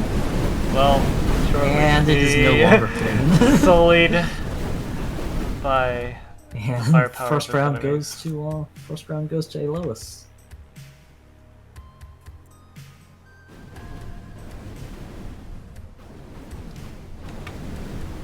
I'm gonna put this on auto cam. No, 10 seconds. Alrighty. So I don't particularly expect this round to go differently. Unfortunately, I just don't think that with Lyolf's lack of anti-drone capability, that he really has any way of doing this, even if he kills off all of the frontliners from Alois. The drones, by the time he kills them, are just going to be too numerous. I believe the red shirts are just very cheap and very tanky, so they can absorb a lot of firepower without leaking teeny points. As their name suggests, the red shirts are primarily just there to get killed and buy time for the the carriers to get their fighters up, which they have done. Most of the red shirts are dead at this point, but well, there one thing are to a lot of note, bombers. MGW, there could be 3 rounds. Although, I don't know, have we hit 3 rounds a lot today? Not generally. I don't think we've had any at 3 rounds, actually. Unless I'm misremembering.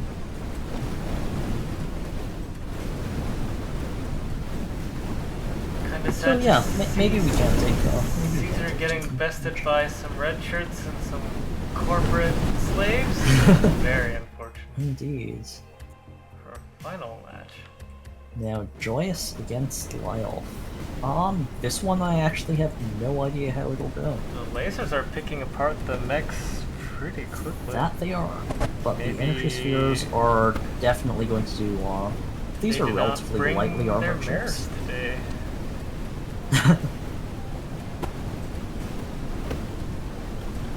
Yeah, they should take cue from, what was it? From, Perseus and use a mirrored shield, perhaps. Although, in real life, we just want to make a quick disclaimer, actual lasers that can burn metal will probably I know, they distort just the mirror. distort the mirror, and yeah. So, do not take Was this for joke. actual military advice for any of you watching. You want bladed armor for that? I made an impulse purchase recently for a laser power detector, so Ooh, nice. hopefully I do not burn my eyes out while messing around with some lasers. IRL.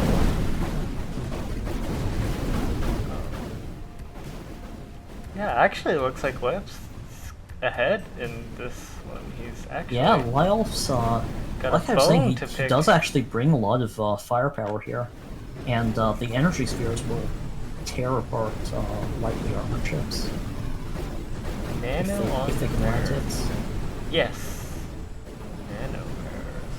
Nothing to see here. That said, Caesar is having his head shot at by lasers at the moment. Wait. A play? I thought it was A2 Brute from real life.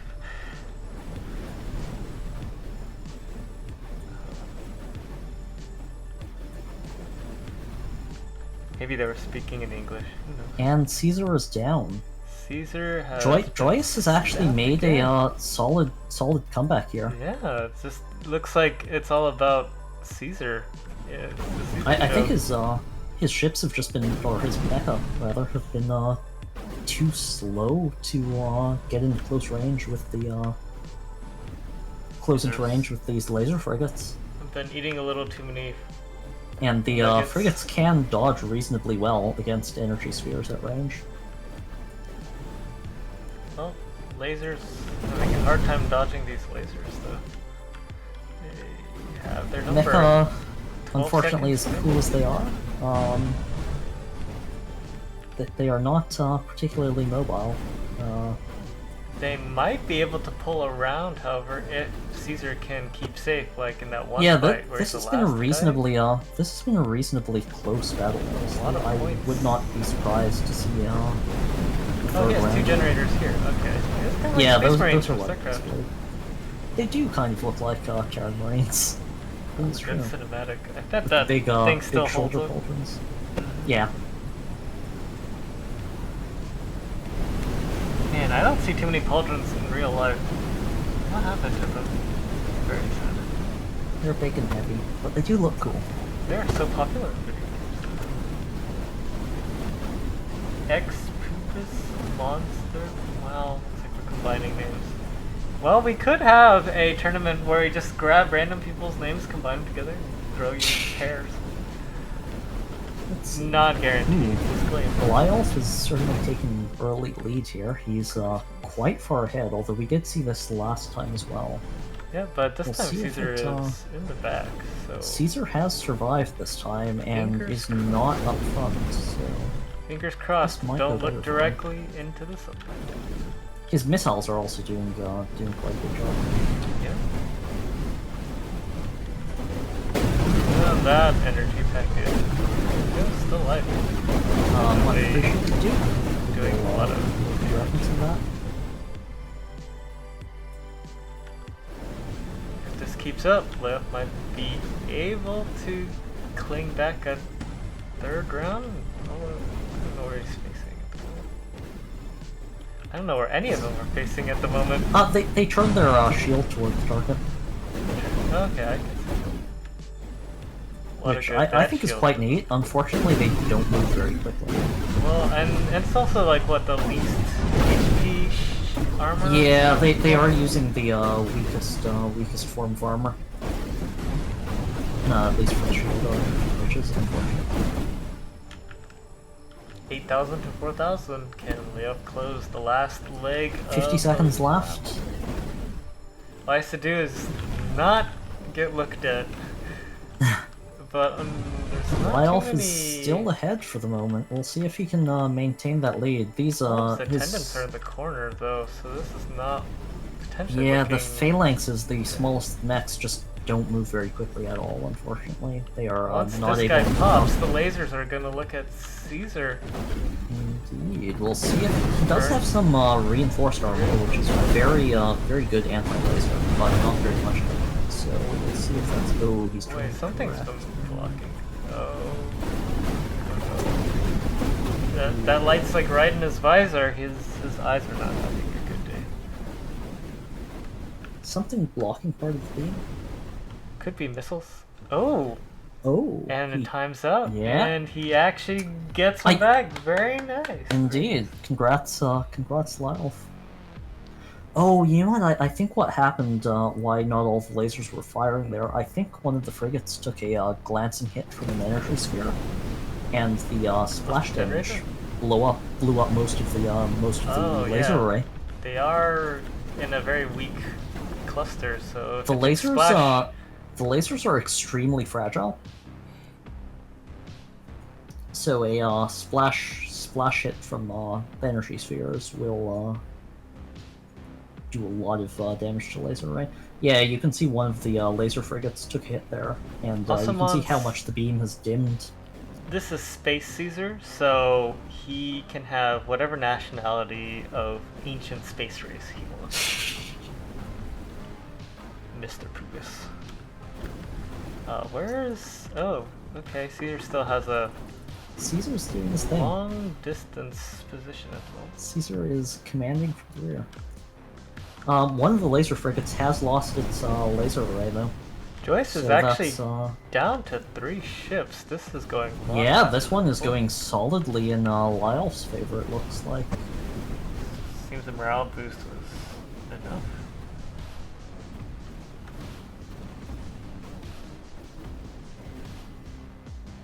Huh. One of Joyce's ships... Oh, I was going to say it was spinning around is just poor, but it is no good. Sometimes with the secret spinner tactics, the flak is shutting down the missiles, but energy most balls of them are making it through. And yeah, energy spheres are hit. Once his, I believe his laser is. Yeah, his laser array is completely wiped out. And with that, barely. Yeah, I am not seeing a way that Joyce can make a comeback here. He's that frigate is dead or about to. This guy's still pinking the laser with his spinning. While yeah, this is actually still alive, surprisingly. For the moment, and it is actually dodging quite well with the spin. Quite hardy considering it's actually at one point like 3 blocks left, and it is finally and down. now the artillery fire takes it out. Be a moment in. And he's down to 1 artillery or 1 laser frigate, but the points Caesar's difference at this point I think is too big. Still healthy. These energy balls are about to take out and kaboom! Primary win condition. Yeah, I think Joyce is done for at this point. Surprising comeback, honestly, from Lyle after that first round. I thought maybe they'd be going in Joyce's favor. But, Yep, takes one. Not. And Okay. I believe skill is... What? And that is the second pool concluded. I didn't actually catch, unfortunately, who won that. Did anyone observing see? I should probably take screenshots of these. But, I'm gonna say skill in first and Pendragon in second. That is... I mean, we can check the looks later.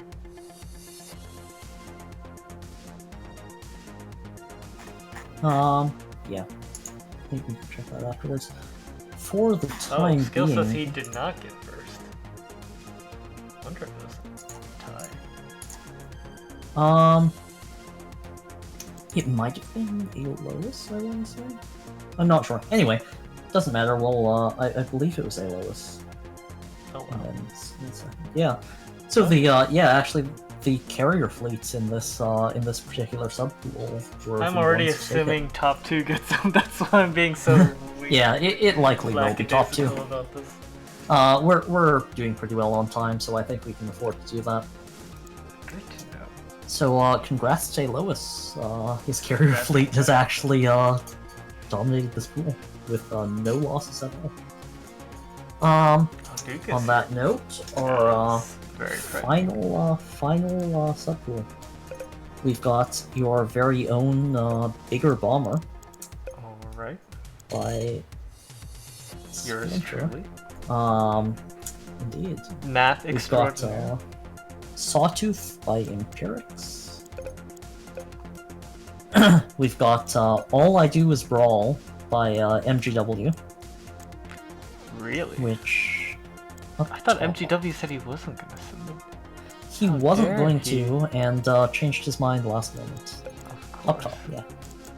And finally, we have Best of luck to you, Vergless, MGW. Vergless Verglass. I'm not quite sure how it's meant to be pronounced. I'm going to say Verglass. Vergless. By Duke Slayer, unless Wow, otherwise a lot of corrected. mono ships in this. Very interesting. All of the later submissions, I'm organizing these by the time the submission is received. Okay. A lot of these later submissions were in fact heavy battle trips, so we will see how this I plays did out. not get the memo. Although, I guess. Except for one you. design. Yeah. I see a lack of lights on these ships. I think we'll have to go into the game to actually get a better look at it. Yeah, All I we see here would is definitely a will. triangle. Unfortunately, MGW's is very hard to see in game, but it's fine. That's okay, I can switch it to ocean mode and maybe it'll be. True. We'll see. Alright, ready? Yep. This is the third subpool. Okay, What so is your by analysis? well, you're here. You might as well give an introduction for your own fleet. Absolutely. So basically, I just felt like making a bigger bomber. So the shape should mostly match. Similar shape. It's pretty slow. Its job is to just throw bombs. So actually, the subpool should hopefully be okay. There's some flak.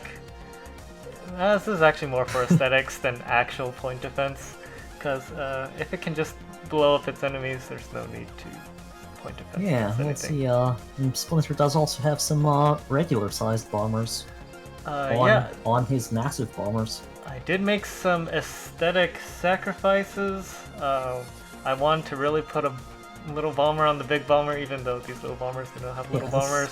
It's like, These are a fun design. yep, Thanks, bomber Splinter. your bomber while you're bombing. And then of course the actual weapon are the energy spheres, which do look like what the bombers throw out. But Yeah, they are much larger scale. not dissimilar in both looks and function to the bomber bombs. So I'm very thankful that lights do works. not cost money, so I can Indeed. sprinkle them liberally. Yep, and so these are all duplicated across 8 ships, so 8 spheres launching. I guess there's little baby spheres from the Yeah, if mini these can successfully kite and keep their distance, they might be able to do pretty well. But we'll see how that works out for them. Let's reset the pool. What does that mean? Yeah. Anyway, I think the pool is fine. Let's take a look at Duke's Verglass. Yes, one more thing, I guess. Yeah. Oh, so, yeah. So this red part doesn't take over the entire thing. These I did in testing find these ships to be kind of weak because they could get shot through this light gray hole, which is very weak. So I need to. It looks like a heatsink, but it's some dark armor to actually protect the pool. Reportedly did not load to the submissions. Okay, well. Okay. We can relaunch the Maybe pool then. because of the radius. Let me check. Yeah. Oh, there. weird. Yeah. Reset the radius. Good to know. Dang, both of us were gonna get out of there easy until you showed up. Sorry about that. I didn't even realize. So was it 1,000? Good. Well, just set it high. It's... Yeah, 13 should do. Okay, there we go. Okay, well, I guess we will not be seeing Vergless yet. We'll see it later. We've still got Splinter up, but Oh yeah, one other thing you'll probably note later on is since these aesthetic wings are here, they're kind of get shot off pretty easily, and they cause these things to spin wildly out of control. So hopefully that should make them survive a little bit longer. But that's it for my bombers. yeah. And then we've got and we've also got Sawtooth by Empirix, which is a very cool looking heavy battleship. Looks like some lasers and heavy artillery and a lot of heavy artillery. Like this little tooth cave. I will say the heavy artillery on the ship, he doesn't have quite enough power capacity. Are these for, torpedoes? They are torpedoes, yes. For the heavy artillery? But yeah, there's not quite enough power capacity to fire all his artillery at once, so it does actually stagger the shots, which is pretty interesting. Yeah, ripple fire sometimes pretty cool. And he's got quite a few of these fusion torpedoes, actually. And they are angled a little bit out to the sides. But they do home a little bit, so maybe... They do. They have mild homing, which is... I quite like his placement on the torpedoes here. They don't fire directly forwards, but rather fire off to the sides and then sort of arc inwards. Which has the advantage of they don't get caught up in the main sort of main exchange of fire between ships. So they are a little bit harder to shoot down, which is quite good. These might start spinning if one of the wings gets damaged. Who knows? Possibly. Wow, it seems a lot. It doesn't seem as crowded as the other submissions, although that makes sense since it's. No, it's very. This, by the way, uses the largest scale light armor, which has pretty good splash resistance. It uses the. It's actually built out of the triangles, like the long triangles, which is an interesting choice. They have the highest HP per block of anything in the mod, I believe. But, yeah. But since this stream is brought to you by Energy Balls, we'd like to remind you that they have significant piercing damage, so good luck. They do indeed. Protecting yourself against those. And this armor is not quite as dense as the other types. And yes, MGW, it is the max scale ISO-Tri. Yeah. Alright, Empirix, have a truce. You don't damage my wings, I don't damage your wings. Alright, let us begin. First torp exchange. Ooh, torpedoes coming in, and just one down, one bomber. 7 remaining, and the bombs. Bombers, unfortunately, do not seem to be keeping their range here. 2 bombers are down. I will note the lack of a rangefinder on Splinter's bombers. Yeah, they were kind of expensive. I couldn't afford any. Yeah. They do offer. Actually, wait, I could have afforded some. I spent money on black. They cost like 50p each, which that's is not nothing. But yeah. There's now my fleet is and down yeah, to the 3 torpedoes ships. do have some tracking. Not a lot, but they can they can home in just a Troops bit. are doing quite a bit. You can see the flak is actually deflecting a couple of the torps, not killing them, but knocking them off course too far for them to correct. They're limited towing. Heavy artillery. But yeah, between the artillery fire and the torpedoes, Splinter's bombers are not enough to reach. The spheres are doing pretty heavy damage, but since the bombers kind of spread out, they're not doing very focused damage.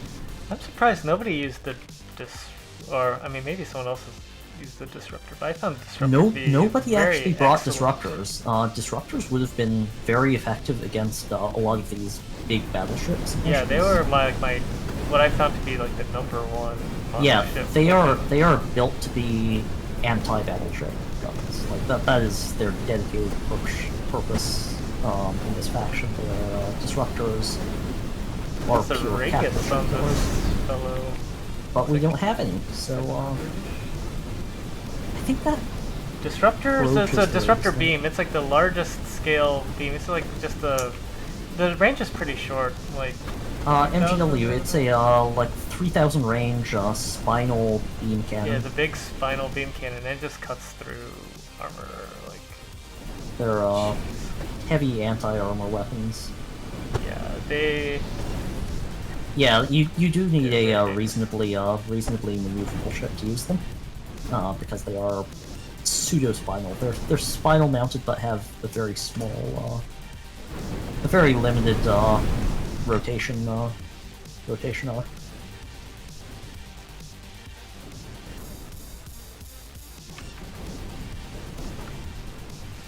But once again, we see the torpedoes and artillery just blasting apart these bombers. Very nice. Well, and now we see, or rather, don't see, I MGW will ship. make you visible. Yes, thank you. Well, so this is another battleship which makes use of the triangles here, which again, my apologies, these aren't supposed to exist. I'll fix that next time. A lot of. That's a lot of. It uses artillery. I meant. Sorry, I keep on saying yeah. Black women artillery. That's a lot of artillery. But yeah, it uses max scale hardened triangle armor. Beyond space max armor. Scale hardened. Yes, beyond max intended scale. Some autocannons for point defense. Quite a lot of autocannons, actually. Oh, I thought those are harvesters for a sec. It is huge and has massive amounts of armor. And it carries an obscene number of light artillery. I don't know if I'm gonna make it past this one. I should make it past the first one.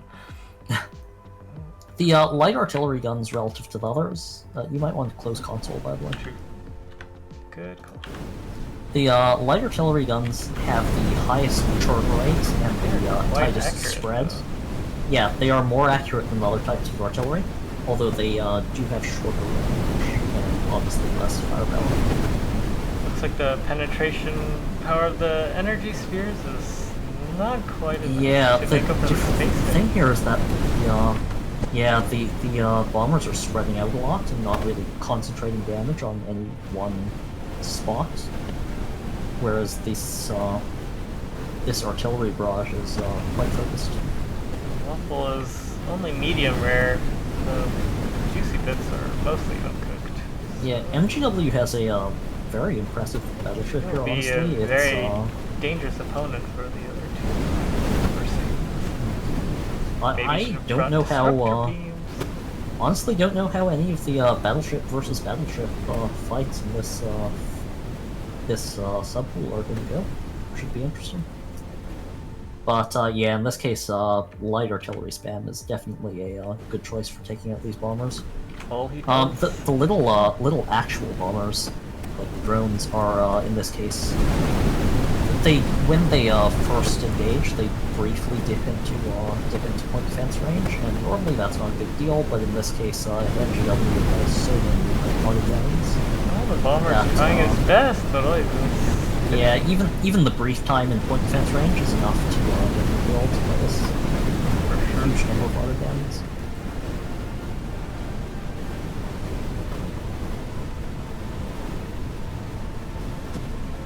And I don't expect this round to go particularly differently.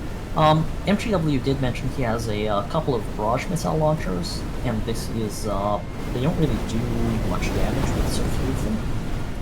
But they are meant to cause enemy PD to target, which uses up the energy of enemy ships. True. If you've got ships which don't have enough energy. This one seems a little smaller than the other ones. I see a lot of lasers. This is Vergless now by Dukeslayer, which is very interesting. I like the design of this battleship a lot, honestly. It uses a central core, sort of a Star Destroyer type wedge shape, of not only hardened but actually reinforced hull. Plenty of which is extremely tough, although very heavy armor. And then on the outside, we've got a lattice work of the regular hardened armor. This will be fun to watch against the other monoships. And down the middle, with very strong focused forward firepower, we've got just a ton of these assault cannons. Everyone Which get are- your burrs ready in chat. These are extremely high DPS guns with not super long range, but decent range. They are accurate and they output a ton of damage. And we've also got a very large laser array here. Well, not very large, but reasonably large. I think it's worth about 3,000 P or something, the combined laser array. 1, 2, 3, 4, 5. 6, But 7, 8, it's 9. definitely into the realm of actually being a solid anti-ship weapon at this point, so it does have some long-range capability as well. It is definitely going to cut into these bombers' livelihoods. And ready and begin.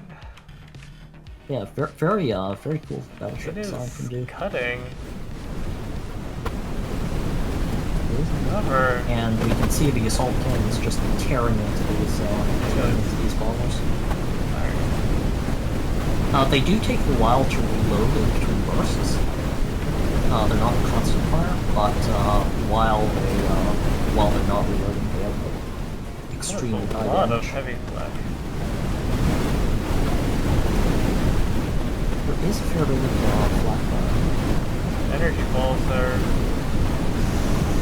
still making their way through them. Yeah, energy Light spheres bulb. are cutting through, and it's just a question of whether or not they'll be The able to cut halfway through quickly point. enough. I will say, It's starting to make Vergless- it in. Vergless is quite lightly armored at the rear. So now that we're seeing some fire coming in from behind, it might actually be able to make something happen. It has a very forward-oriented design. Most of the armor's up front. It is taking out some lasers. Bombers are actually.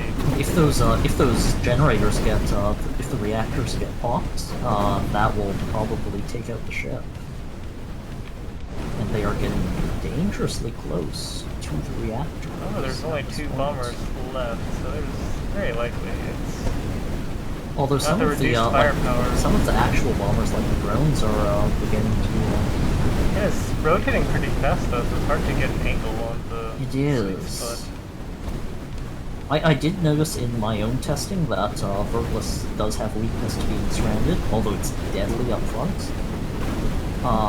But in this Vergless takes case, the win. the bombers were not able to do it. We'll see if that holds this round. The orbs are stacking up. Actually. We are.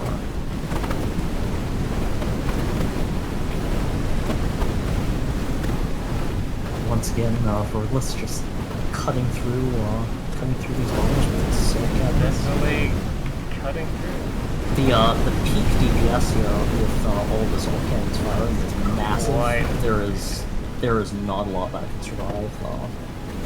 Sustained Unless fire from you're that. MGW, with all his Yes. cheater triangles, maybe he should be able to withstand the DPS.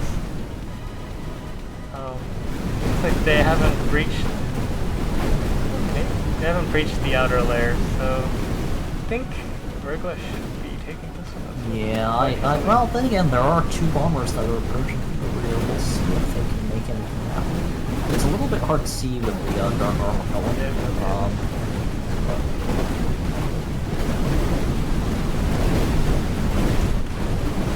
They're approaching. Ooh, that was nice energy for that.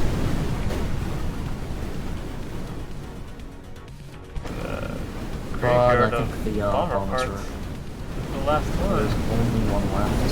Be a moment before the lasers and machine guns riot.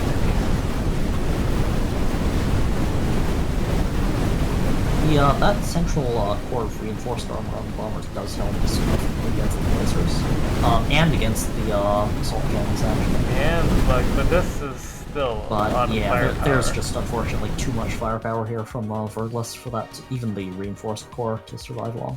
Now we have Empirics up against MGW. This will be an interesting fight, honestly. MGW, I believe, does have more total firepower, but if Empirics can take out the point defense clusters with the torpedoes, those torps have very heavy damage. Yeah, the splash probably enough to overpower the spacing, but Oh, definitely. he's almost cut out But, all the heavy yeah, artillery. the focused, that Did focused some barrage is movement. just lethal. In future, I will be actually increasing the spread of the light artillery greatly. Currently, the light artillery has the tightest spread. I see. In future, I'm going to have it be the least Medium- accurate, but increase its DPS. Medium spread isn't too, or the medium artillery spread isn't that bad either. Yeah, currently the light artillery has the tightest spread, the medium is medium, and the heavy artillery has the widest spread. But I think I will invert that. These go pretty quick as they just fling as much DPS as they can at each other. Yeah. Although, So MGW takes that round smaller against than- Imperials. This should be very interesting. I don't actually know who win this. Fergus is more of a dedicated battleship killer, I think. So yeah, I feel like he has an advantage here. The machine guns are actually really good against capital ships. Yeah. They're one of my top turret weapons. Fergus is basically a dedicated battleship killer. He With just that, cuts absolutely all of his weaponry is dedicated toward just having devastating frontal firepower. Yep, you might be hearing some Carpenter Brute floof. It's there. Have Okay, you lost floof. yet? I think you. I don't know if You did okay. They were You, very pretty. I don't remember what your overall placement was, but I believe you did at least win some rounds. Well, at least in Perix, you at least snagged victory. Look, the oh, I didn't know what's the torps are landing bit. Oh, but not quite quickly enough. Not enough. I do think one thing that would have helped for Empirics would be if he had a core of either reinforced or hardened armor instead of using only light armor. Yeah, I don't know. This whatever Duke's got loadout wise is very high DPS. But Yeah, the torpedoes aren't really close there. Although MGW but doesn't here, yeah. care.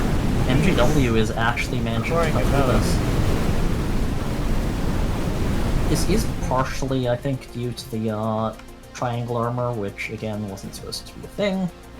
And I also imagine MGW decided not to go spend any money on lasers. Although lasers are still pretty good. DPS-wise, I will but- say the lasers. Nah, not really. The lasers have much lower DPS for their light cost artillery? than anything else. Basically, they have perfect Well, he's accuracy getting at close any to range. the core, actually. But yeah, they will focus like this. MGW Ooh, barely makes MGW still takes it. Well, that was a very fast pool. Reckless. So on that note, I do believe that we will be going to champion pool with we will actually be running into the pool, being as we have time. With top two from each. Test one of my ships. Never mind, just joking. So, again, unfortunately, I haven't been able to catch which ones have been moving I on. can close out and reload. Does anyone have the top two from each?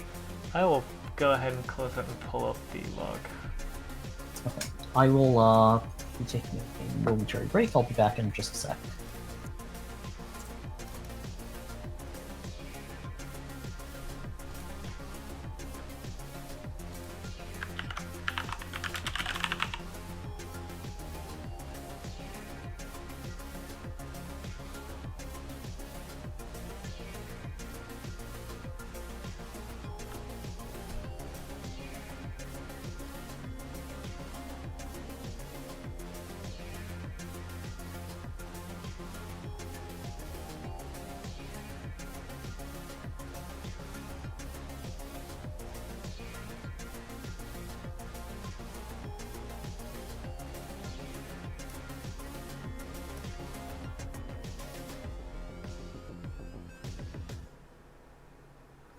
Maybe I do need a log parser.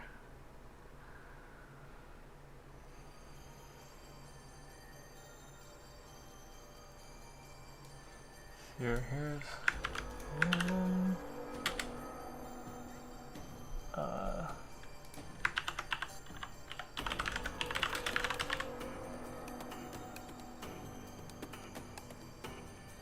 wait.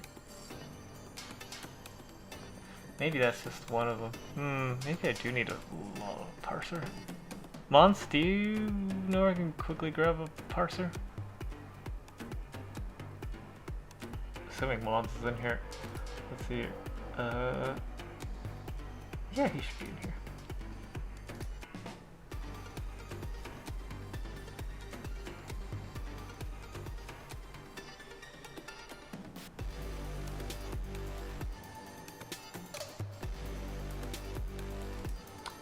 Thank you.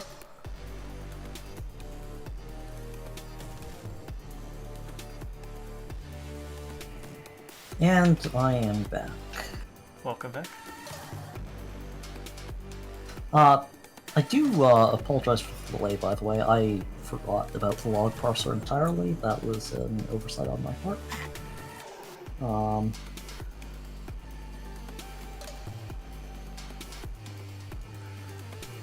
Okay. So I guess I'm just posting this in chat. So for the first subpool, we have that. So basically, Red Death and Insane Asylum's non-voluntary fleet submission. Okay. For subpool 2, we have the guys that forced us into compulsory participation can eat a Pendragon to the face first, with skill. I do appreciate that name. Then, not surprisingly, the last subpool, all with short names and not many ships in the fleet. MGW and Duke. 3210, 3210, 3210 for every subpool.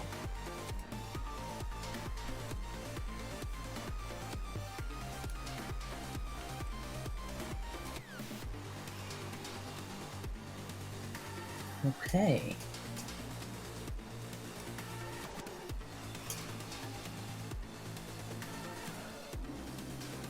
I will say for despite the 3 wins on MGW's ship in that last sort of battleship pool, It was actually pretty close. Yeah, there were a lot of close matches there. Vergless almost got through MGW, and when Sawtooth was fighting Vergless, there was one moment where the torpedoes just blasted the entire front off, and I think probably one more torp hit would have been a kill.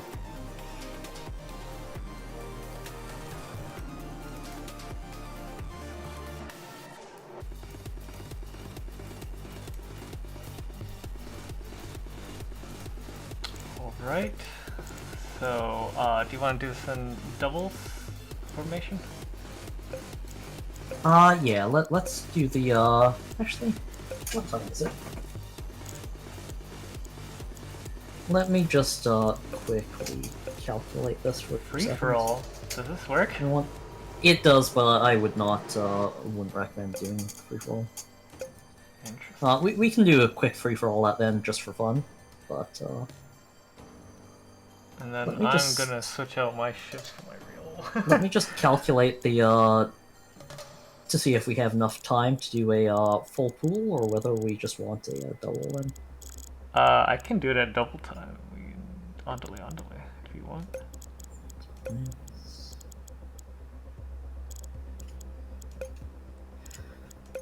Okay, Splinter, I've got the rest of the day free, so I'll leave this one up to you.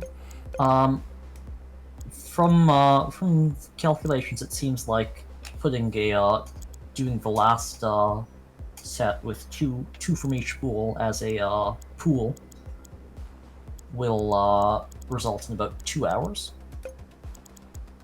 Do you want to do that, or do you want to double them? Personally, I'm feeling the double limb because that's what I expected from the very beginning. So Yeah, it's like, I'm yeah, good we don't with get that. double elim a lot, so I feel like it'd be pretty. Yeah, okay, we'll do this as a double limb. Although sometimes double elim, I think Arthur might have fixed it, but I know it used to be kind of crummy because like if you lost, you'd immediately go against who you. Yeah, lost I against, but I think that believe got that's fixed now. Yeah, so we'll see. Anyway, let's get a Lois and skill in. Okay, yeah.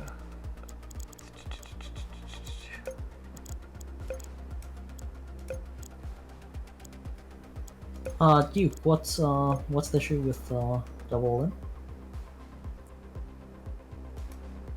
Oh yeah, that is true.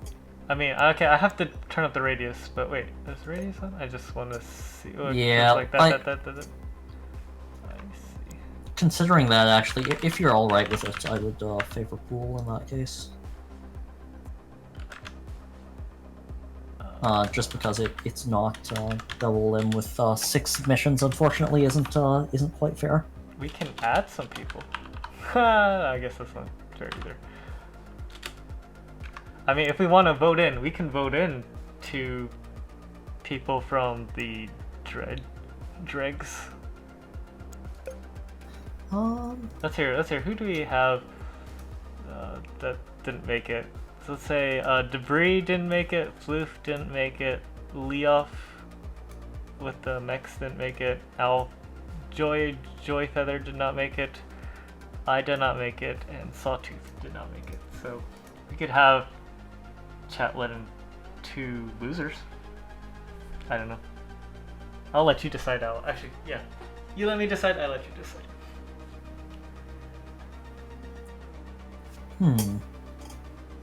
Mons votes for Debris and Empirics. They both only lost by narrow margins. That is also what I'm leaning toward.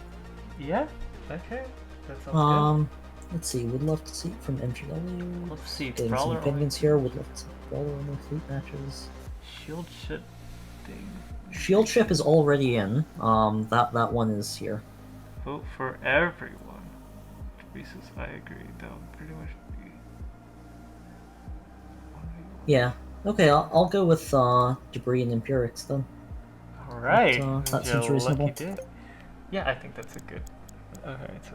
Oh yeah, Debris so in order to not give people free rounds, we'll put in bottom right-ish. Semi-free, haha. Okay, what was last one? Sawtooth, Empirics. Alright, are we... Okay. Welcome to the champion bracket. If you're gonna vote for me, I'll use my real ship, which I did not showcase today. Yeah, I'll do it probably later. Who knows? Okay. And we're off. All right. Let's see how this goes. So first up, we've got skill up against MGW. This will be interesting. I don't have. Well, there's plenty of bombers, but that's a lot of armor. Ships unfortunately don't have the they just don't turn and run as effectively as they should be. I mean, and this light artillery actually reaches no matter how far away they are. So. It won't reach them if they once they actually get to their full range, but it's already a 4,000 point lead. Yeah. It's not gotten too many kills, but it's done a lot of damage. We'll see if I don't think he'll be able to hunt down all of skill ships, but we'll see if they can get enough bombers into there. Shooting down, trying to shoot down the bombers. Yeah, it's right at the edge. The bombers sit right at the edge of the autocannon range. Particularly because this is such a large ship, and autocannons are placed right at the edges. They have extended range because of that. But nonetheless, they don't shoot them down all that effectively. Creepy generator colors. Yeah. But nonetheless, don't worry, MGW does have large point lead. Yeah, I do appreciate the lights on MGW ships. They kind of look like eyes, which is freaky and terrifying. Well, when it's on fire, you can kind of see the outline, which is still creepy. It looks like it has clusters of eyes at the front, like spider eyes, except only 6 instead of 8. It's like those infrared cameras, like yeah, they're judging cool and watching you. It doesn't seem to care about these.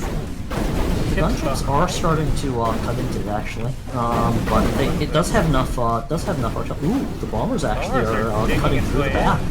Yeah, this might. Command launch. Oh, and skill actually. And skill takes it. Congrats, skill. Beyond expectations. Very nice. Very nice. MGW was actually talking to me in DMs about how weak the drones in this faction were, but they are proving their worth. They found the butt. Yep. Nothing more about it. Nothing more to it. I do wonder if you put phased lasers on PD, if it would actually work.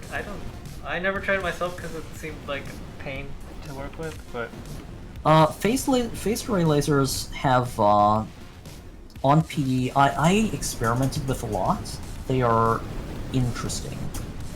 The thing is, they're not bad on PD, although they tend to, since they have such long range, they tend to actually target ships instead of, and they're not very effective at shooting real ships when on PD because they spread fire. For sure.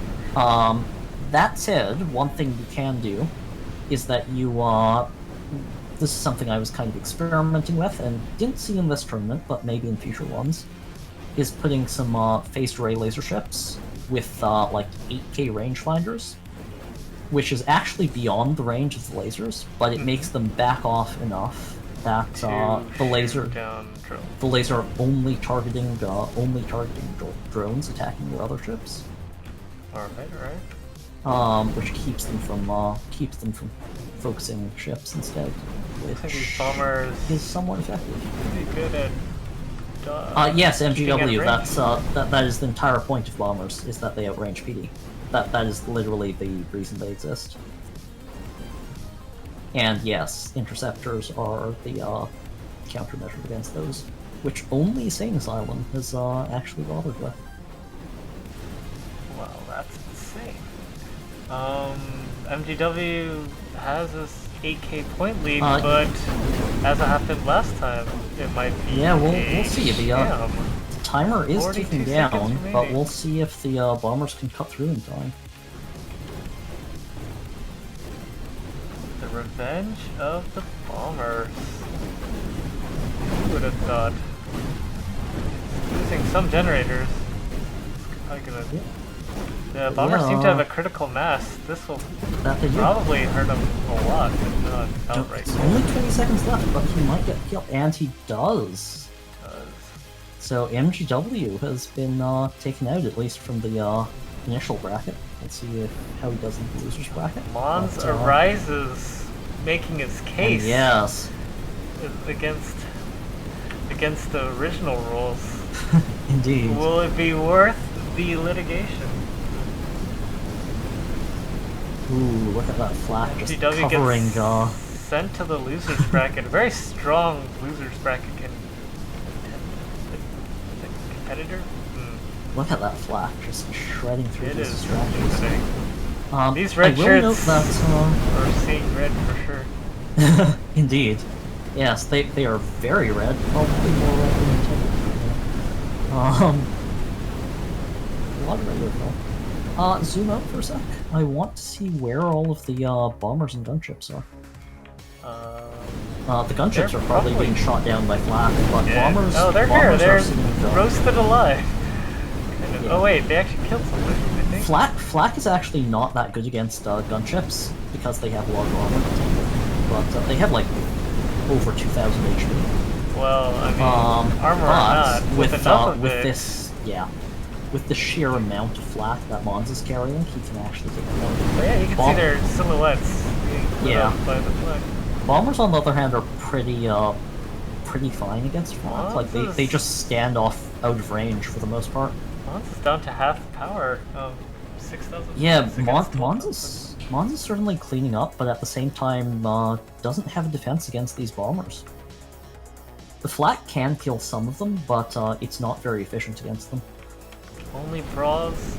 Yeah, well, I mean, lucky for you, MGW, there's quite a few brawlers in the winners pool.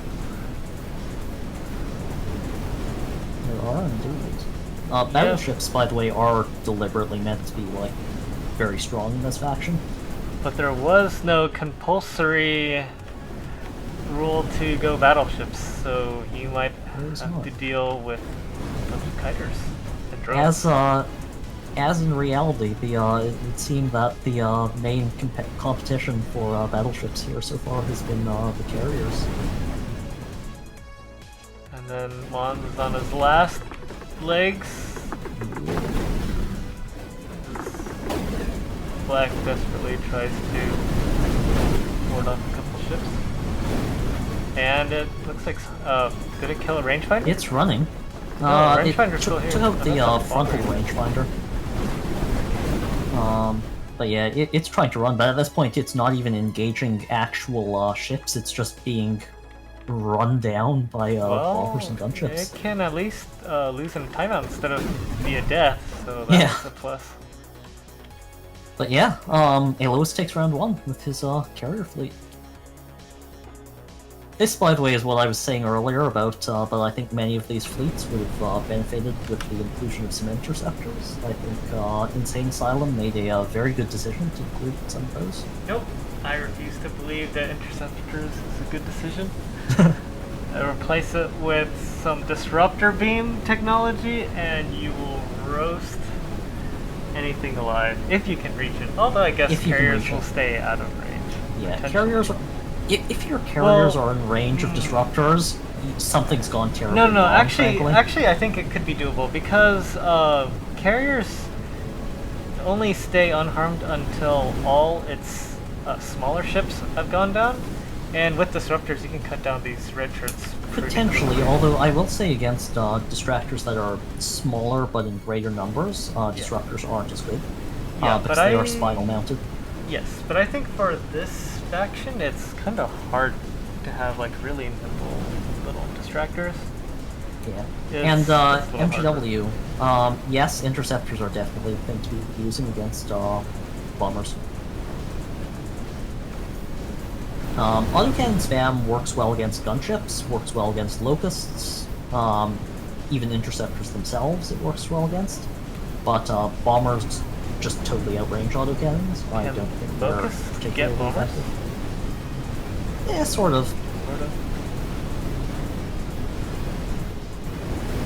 Yeah, having 2 interceptors would certainly help a lot. They will eventually clean up bombers, although the only issue about taking small quantities of interceptors is that if an enemy carrier fleet brings its own interceptors along as well, yours might be overwhelmed. Like they can actually cover their own bombers and support them. These bombers are. But yeah, the bombers. Mons. The bombers sit completely out of range of autocannons, and just at the very, very end, very, very outer edge of the flak range. Maybe black means buff. What do you think? Insane. Say 4. You're not sure if your 4 interceptors are enough. They might not be, but at the same time, keep in mind that neither of these carrier fleets have any interceptors of their own, so your own interceptors will be uncontested. Now here's a thought. How about precision artillery as PD? With the, I mean, I guess that takes too long to reload them, but it would be pretty fun. And yeah, MGW, that's the thing. If you only bring like 1 or 2 interceptors on a battleship just to give a little bit of defense, then yeah, a carrier fleet bringing an actual significant number of interceptors will they'll just outcompete your own interceptors and allow their bombers to run. Yeah, this is interesting. He can probably fly out. He's trying to run, and looks like he's making it. He's desperate enough, but you know. Mons' AI behavior. Oh, that one got taken out though. Wasn't able to retreat in time. I will say the flak is doing remarkably well. better than I expected against the space armor. But Another one I is don't. ejected. Mons' ships retreat really well. Actually, I Yeah, am quite retreating impressed 3 with for their. 4. We're taking Yeah, I turns. agree. 2 minutes left. This is definitely doable. And it's getting a good angle on his Yeah, rear. if he can keep up this these hidden run attacks and keep MGW from regenerating, and keep in mind he does have the laser rays, which will help with regen denial.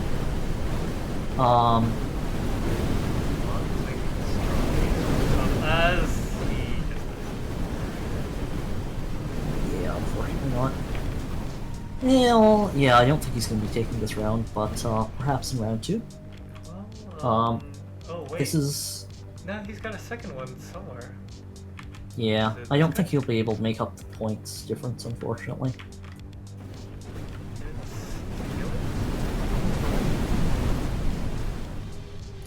This is I think definitely if not he an... had a bit more firepower, he could probably. Yeah, I think if he brought some sort of anti-capital weaponry, it might help. Flak is quite powerful, but I will say it doesn't pierce very well. I am actually tempted to take Mons' ship, take 3 of them, and stick disruptor beams on them. That Yeah, these makes could short potentially work. be very effective with disruptors. I could certainly see designs like this. I mean, as long as they running can disruptors. escape. But the problem with Mons, as we saw earlier, is he can only escape non-missile shots. Like, he can quickly get out of artillery range, but if there's missiles trained on him, he will have issues escaping that line. Even as his buddy tries to push him into the cannon fire. Indeed. They are cutting in nicely. Yeah, But yeah, Flak unfortunately, well, not really unfortunately, but unfortunately for Mons, does not pierce very well. It doesn't penetrate the armor. It kind of spreads the damage around, which isn't particularly efficient. Next, they're want to submit. I will say if he After party. unfortunately I did say until the tournament begins, not until it ends. You can sneak him into the finals. We can throw you in just for fun. Like I think we'll probably run a a single free-for-all match just for fun. I'm gonna guess. Should only take a few minutes. We can throw We're you in not that. gonna have the Dyterra battle I was looking for. No, not today. I need to edit the mod because it's actually being broken by updates. Mons actually might be able to do it. Yeah, if Mons keeps up his AI is honestly the AI triggers are winning him this. That's the thing that's carrying him right now. The second one comes in to save. They are very well paved. They're cycling damage between them, and There's 4 ships remaining. Yeah. 1 minute left. Who's gonna take it? I think, yeah, there we go. Mons gets the win. Very good showing from Mons. That was very impressive. Not only does he litigate his way into the finals, he might be able to squeeze out the win. I will say I am extremely happy to see AI wins like this, with considering how bad the normal AI in Reassembly is. The rangefinders definitely seem to be helping a lot, and I'm quite happy with that actually. Expert. Yes, Bird it's, 7? 16, It is 16K. 16,000. But yeah, we also haven't seen any AI losses, which is great to see. Like none of these here? have been. We've not seen any matches where fleets just completely threw a winnable match due to AI. The Mons wedge is getting smarter. Who knew these range fighters give a new lease of life on this design? This one is running. That one is. It's trying to disengage. We'll see if it didn't quite manage to get the disengage. He's down to 3 ships remaining. And no, Floof, your AI worked fine. It unfortunately it was just a lack of armor for the most part.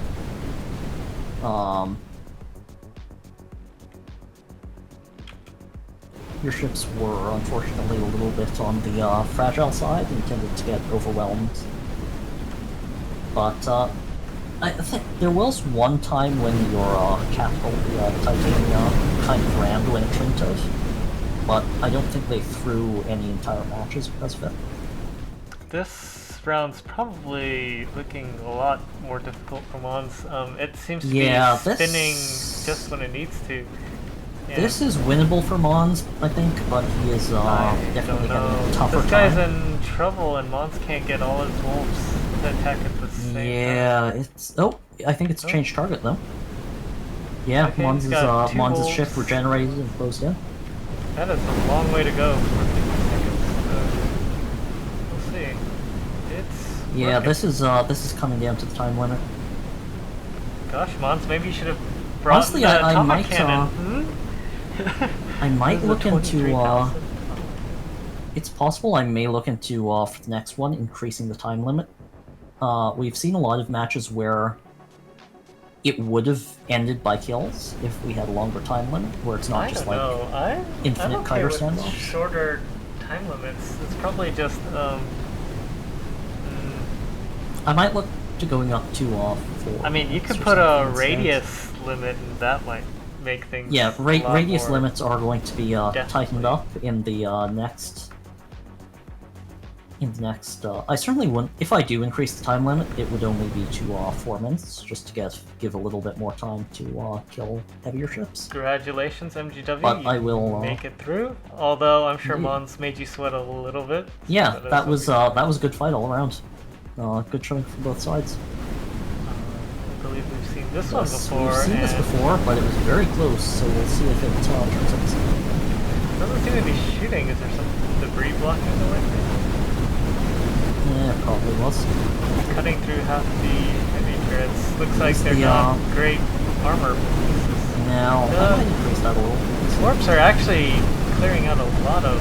Yeah, the torpedoes are doing massive damage here. Yeah, and Sawtooth gets takes his revenge. In a turnabout from that last time. And yeah, MGW, torpedoes are basically meant to be short range, just extremely high damage. Who even needs flak if you got torps like these? Like, they're not even facing the exact right way, but it doesn't matter because it's gonna tie him the game. Vergless this time gets his win. This one is a very close match. These are both two very strong battleships. I wonder if the angle of engagement makes it. It does matter. This is mostly an angle thing. If Vergless keeps up its sideways momentum, if it can swing over, then that's actually good for Sawtooth, because if Sawtooth manages to turn here in time, he can might maybe land. If these torpedoes land, they're landing, and the Imperatrix is very close. Imperatrix might have it. The artillery is landing. Getting to the core, and Sawtooth takes it this time. Very nice. Yeah, very close. Good call, Mons, by the way, on including Sawtooth. It's the that was a very close first match, and here we see it can go the other way too. Debris' second lease on life. Indeed. And we can see here when that shield chip got close, the plasma sphere is just burning right through it. Almost took it out if it didn't get away in time. But unfortunately, it is distracted Debris' capital, and so the shield ship is probably going to die, but it's doing its job. It's a race. Space race. If he can clear it and swing over, he can probably keep himself alive. Unfortunately, he lost the race. Capital goes down. Just barely. Let's see. Are the bombers being are the bombers being taken out by interceptors? I think they probably are. I haven't been seeing too many. Yeah, the interceptors are starting to pick off the bombers. Here, I will speed up Debris' demise because he is definitely getting this. Sure. And he has a second chance. Yeah, we'll see how this one goes. This really depends on which ships are targeted first. It was. It almost got through the shield ship in time. Honestly, if Debris ship would just close in a little bit more, this might be better that he's fighting the DPS ship, because this time any damage he sticks will help him. over time, I guess, as he shoots off weapons. If Debris ship just closed in and used the plasma spears, you can see right now they're not landing. But if he got in range, oh, he's digging away. Although that's the assault cannon. The plasma spears are not quite getting in. Wait, but those would cut through very quickly if they were in range. Probably a bad fate. It's just probably the DPS of this ship is just enough that he can never. It's got certainly Insane Asylum's capital ship there. His flagship's bringing a lot of long-range firepower, and it's doing a great job of that. And now we see it using the corpse of a shield ship, or not even the corpse, the alive, shield ship as an actual shield. Yeah. You know, maybe Debris should consider getting a VPN, you know, to stop Insane Asylum from spying. Also, we do see here the interceptors having destroyed all the bombers with ease and actually cutting into the hull of the ship with its NordVPN, guys. Woo! No, I am not sponsored by it. Besides energy spheres. Energy spheres. Of course. Great drink. The drink of champions and losers. And of course, the Iron Hand Consortium itself owns all of you. Yes. Compulsory, yes. Yes. Drinking energy spheres is compulsory. Okay, first match in the losers bracket. Congrats again to Insane Asylum on that win. However, Duke came from the most difficult subpool, and he has no qualms about be interesting. Digging holes. I will say that Duke's ship gets very close. It the rangefinder on it is, I think, set to 50 meters. Like it tries to get to melee range. But although I will say this internal core of hardened, not hardened, but actually reinforced armor on Duke's ship. That is the ideal armor against energy spears, or plasma spears. Yeah, but a blaze of white light debris is no more. Maybe this time with the bigger one taking the smaller one to the back. Although last time we got energy this spear is doing good damage. I don't know. This digging is too fast. Yeah, it's just the amount of sheer DPS from the assault cannons is just too high for it to do anything here. He is unable to make it to the inner sanctum, and with that, this might be the end of Debris's professional career in the first Iron Hand Consortium? Consortium? How do you say it? Consortium, yes. Consortium. Consortium. Consortium. Hon. But, yeah. The lasers finishing off what the guns cannot. Yeah, this is the one-shot, the only ship in this tournament I think we've seen with an actual powerful offensive laser array that's meant to actually kill, and kill it does. Once again, and we see once again the Battle of the Carriers. I don't expect this to go any differently than last time, because Alois once again just has his actual armored carriers against Skill's unarmored carriers. Red ships with the point retention already, as you can see with the 2000 lead. If we put this up, we will... we can pretend this is real time, right? Bullets fly pretty fast. In real life, bullets fly very fast, so this is highly accurate. Yeah, Debris, honestly, this one was a complete, like, nobody knew how this, nobody knew what the meta would be for this, nobody knew what would work well, so it was very interesting to see, yeah, it's the first time for there was a great variety in submissions here. I was very pleased to see that. Still a lot of stuff which wasn't used, actually, like the disruptors and the nuke cannon. So yeah, you'll have another shot at it next month. With I'll be running another of these. I mean, torpedoes could be good, but I don't know if you want to go 100% torpedoes, because flak can take it out. Flak does deflect torpedoes very effectively, and I will say if you go too heavy into torpedoes, interceptors actually shoot them down. Well, a red trick gets taken out. There's actually, I'm going back to normal speed, because... yeah, we're seeing substantial fleet coming in on that carrier. And if there's no red shirts, Skill can we'll see. Although the points lead with 13 seconds left. And I don't think 8 Skill's going to be able to, if he kills this carrier, he might be able to Getting take from it, the but I side. don't If a think right bomb lands. Oh, maybe. 4, Outlet. 3, 8. 2...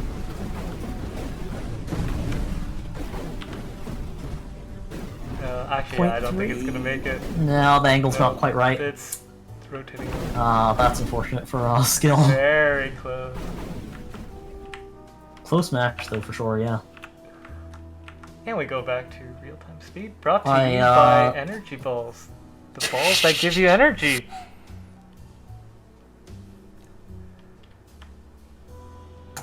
Going to grab some water. Be right back. Sounds good.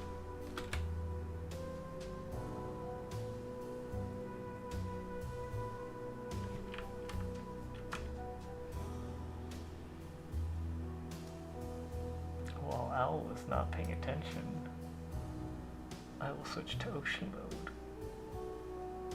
Maybe not. We'll see.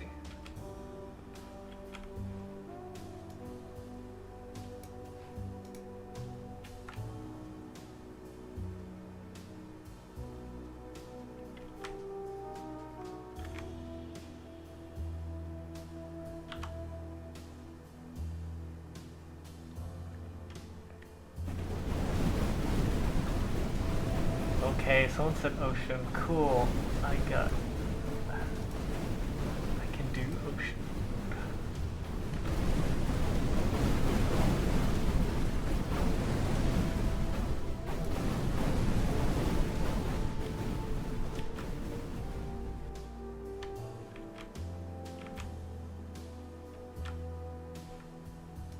There should be 6 ships remaining against 2. 35 seconds remaining, 10,000 against 2,000 points. This might be insurmountable, actually.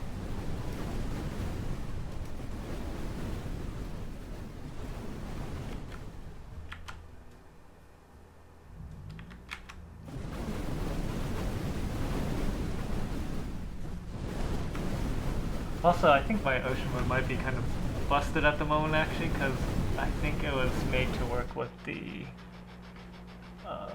SGO, so I'm gonna take it back to normal. You always have opportunity to do it for the party system. It does. Yeah, sorry about that, I'm back.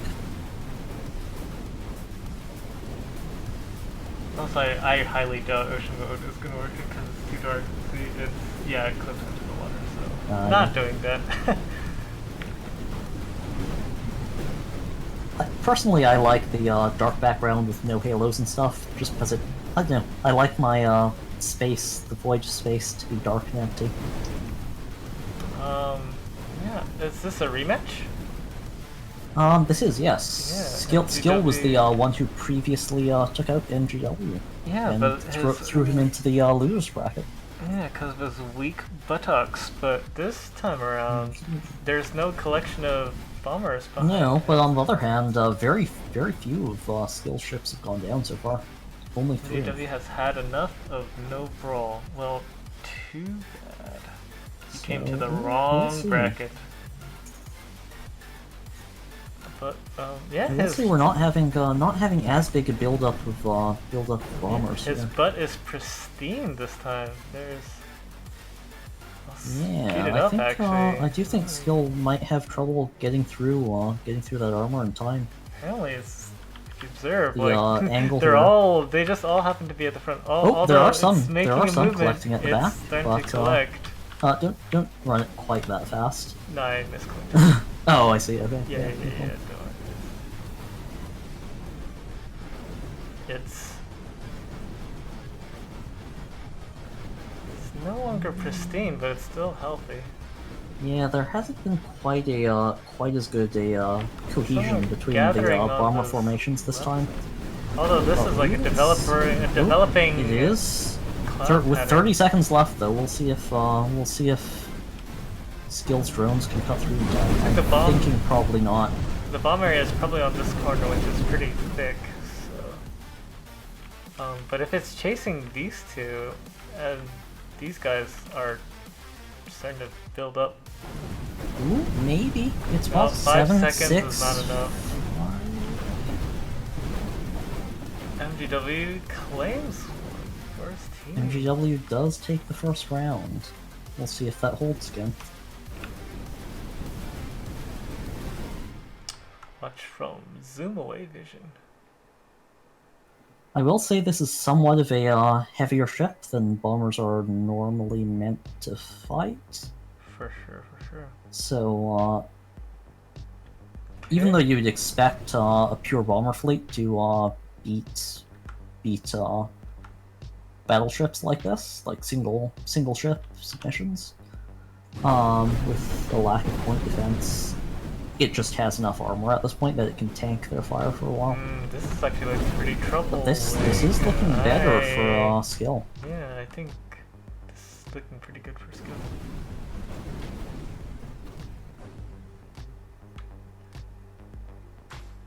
Sir, I count 1, 2, 3, 4 on the top right, 3 in the right. Yeah, chasing is not good He's for spacing away from MGW. every ship. This is probably not good.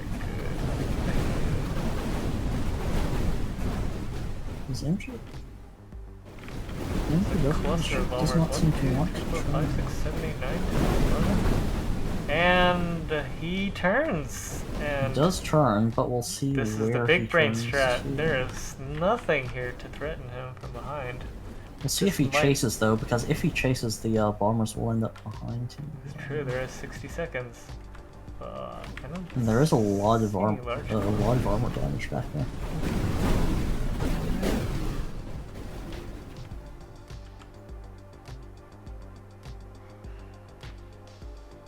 He actually takes another one. Yeah, as Insane Asylum's saying, as it chases, This is the definitely bombers kind of developing lag behind and issue. start to accumulate. Yeah, and when they lag behind, they're probably way out of PD range. But Oh, yeah, they're it not hasn't even even close. encroached on this rear generator formation, and it's 23 No, although it's seconds worth left. noting that if the generators get It's hit, rotating. they'll blow off a chunk. I think MGW. Yeah, is I think MGW's got this one probably, looking really good. unless some of the bombers land really Gil good hits. is in trouble. See, MGW built up a lot of karma from losing the previous Yes. times, so Well, he had that in the bag. well, at least we've seen that both sides can take that one. It's honestly a pretty close match overall. Yeah, these shapes actually look quite similar. I think this must be the first time. They are kind of similar Insane and shaped ships, Berserker. actually. I always get them mixed up too. Maybe they're. It's like the battleship version and the cruiser version of a similar hull. Splinter. These torpedoes should be able to do nasty things to those shield ships. They're swimming through If they don't get black deflected by cloud. flak. They seem to be making it. Yeah, I think they'll have more trouble against flagship, but Fortunately, this ship is not the valuable one, so yeah, that one's out. kind of stuck at the back. it doesn't get up very much. Although,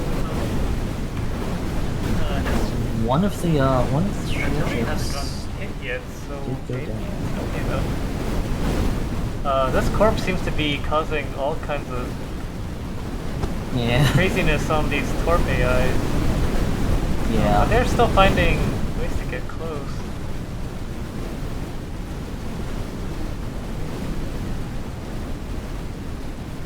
Although Sawtooth has now targeted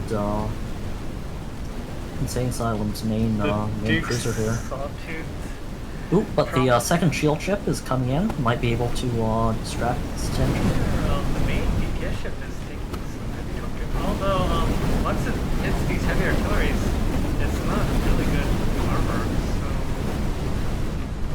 Yeah, the well, risk of losing its left torpedo is big. Sort of board seems pretty healthy relatively. it does. Although the torpedoes are doing substantial damage to them. This might actually finish it up. And Yeah. sort of board is down now. It's Yeah, the torpedoes really punish armor spam. That's basically what they're meant for. Kind of in similar vein to the disruptors.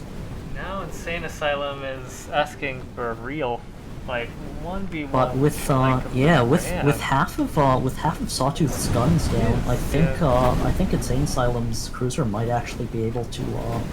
But honestly, I this think in all the artillery magic duel. in Sawtooth is actually in the torpedoes. So It maybe does. he doesn't It does. even need it. I think it's both. But they're expiring before they reach it, so Yeah, torpedoes don't have a lot of actually range. Especially if they're not fired. If they're fired off angle like that. Or directly into the cloud. Yeah, directly Looking into the flat clouds. really- Definitely not the right direction. Yeah, so directly it gets eaten by the black cloud, and indirectly it times out. So that's Yeah, well, at this range, this is beyond the range of torpedoes, honestly. But Sawtooth just doesn't have enough forward mobility anymore. However, there's a point lead, barely, if he can do it in. Nope. Insane Asylum's head now. Oh, I at the think he's got last this. second too. That is unfortunate. I say it with a smile because that's actually pretty crazy. Very close. And yeah, MGW, the ranges between Consortium missiles actually vary quite a bit. The torpedoes and barrage missiles are quite short-ranged, and the Viper missiles are long-range. This Oh yeah, might make short work of MGW. I did actually forget to change that. It shouldn't be 4,500 on AI range. I'll fix that. Oh, for the what you think? The laser? For the barrage missiles, The barrage? they weren't heavily used in this tournament, but Yeah, I did have a lot of luck with them. they're the short range missiles. I think this is looking short-range really rapid good for fire. Empirix because he did not kill. It does, these other yeah. ships The that he quickly. very quickly managed to torpedo down the two.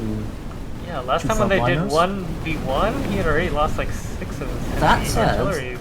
So That said, Insane Asylum's ship here, although smaller, is certainly faster and can probably keep range. I mean, I guess the torps will still be ineffective as Yeah, they the, expire, but the heavy artillery is now alive, so it can actually do some damage against Insane Yes, Asylum. I don't know how this will go. I have faith in Empirix to take it.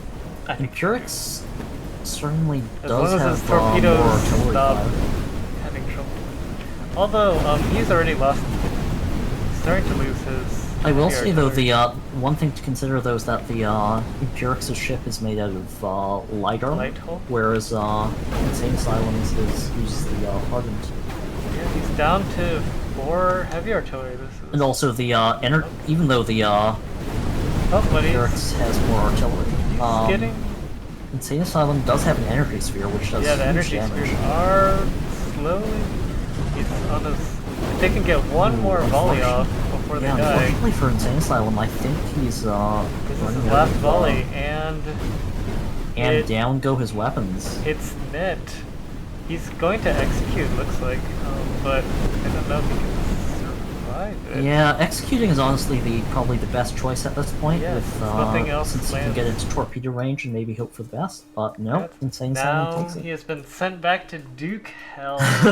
once again. This is. This was a very close matchup. He We'll, did, we've yeah, seen pull up the wins on wins. both sides here. Go We'll The- see who manages to take The this one. final battle. The fate brings us here for the Yes. final encounter between these The two. third fight. And This one, I think Vergless has it.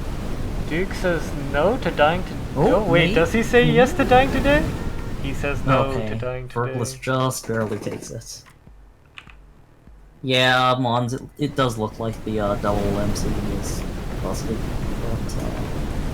But, in this case, it doesn't work too badly because a lot of the fights were very close, but in future we'll probably be avoiding that. Will this be the torp barrage he needs? It looks like it's just hitting the outer armor, which is probably not what he wants. Well, as those ones are Duke starting to...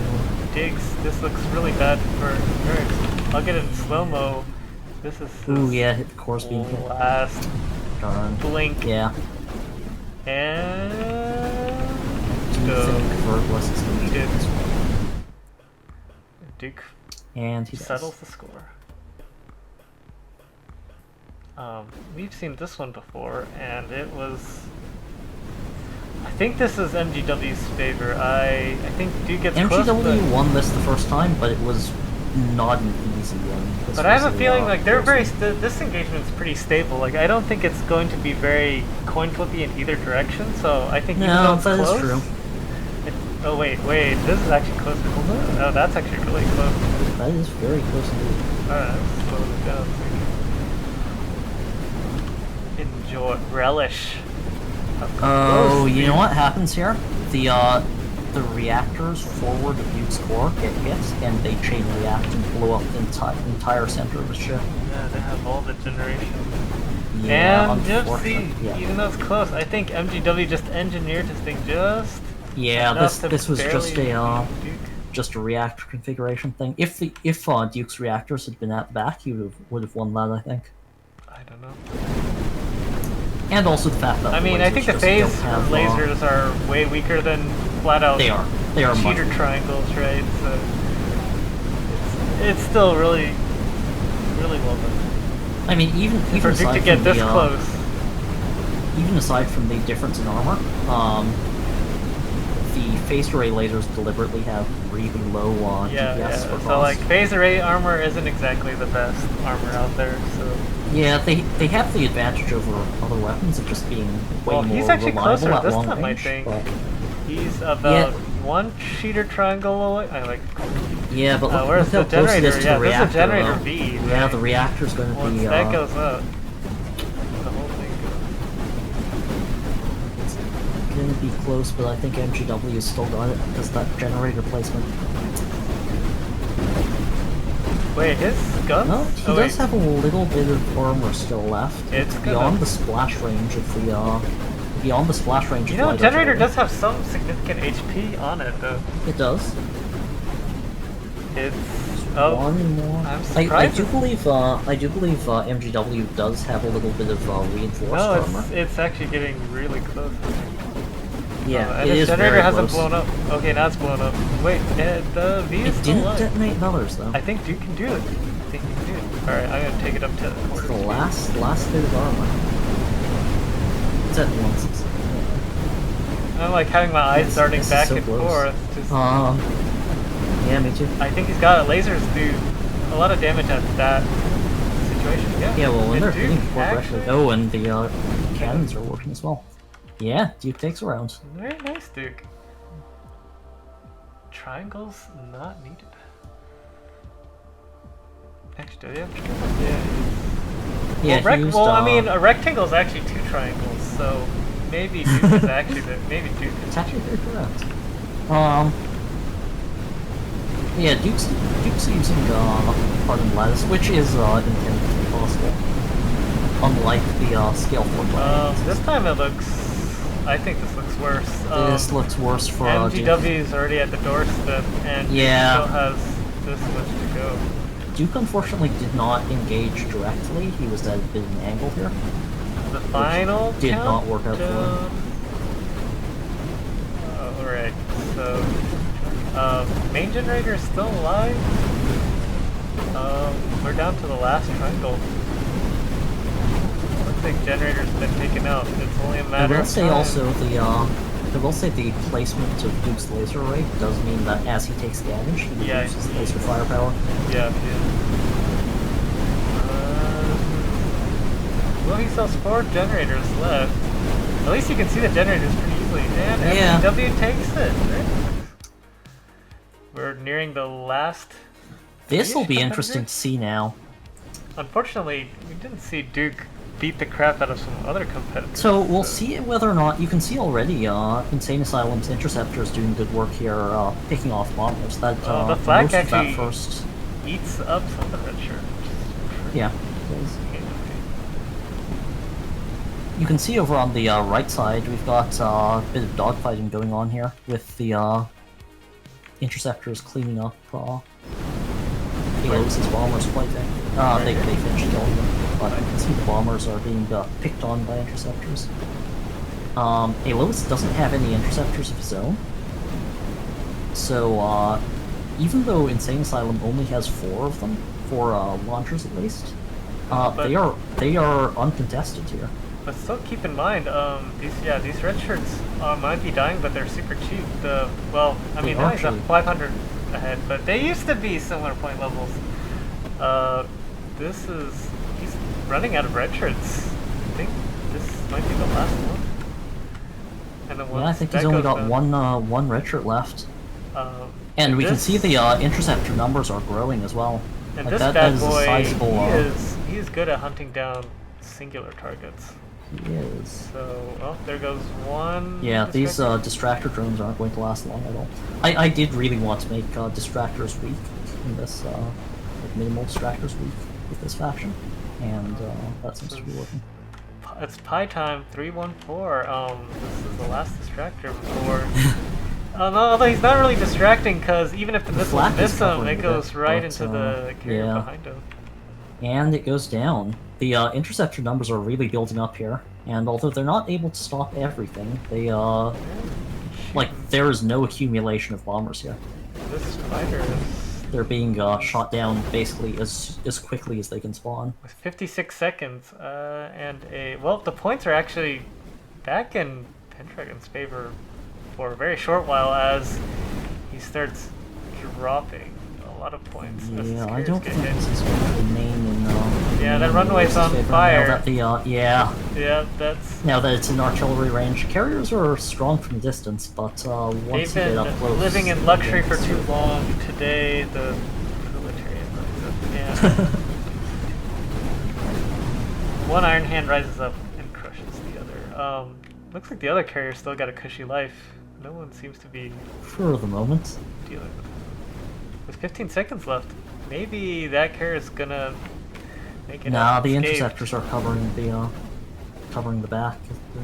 I don't think Alos is going to be able to Oh, cover well, this. still looks pretty pristine.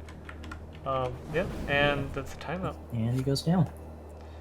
Insane Asylum, well, he's ready to take that win, but MGW, he's a difficult competitor. Especially considering that he's been able to take out all the submissions, which have at Yeah. least gotten one round on him. So he's cleared out a lot of his personal hurdles. MGW's been the most reliable so far. Although he has shown a vulnerability to carriers. Well, that is true.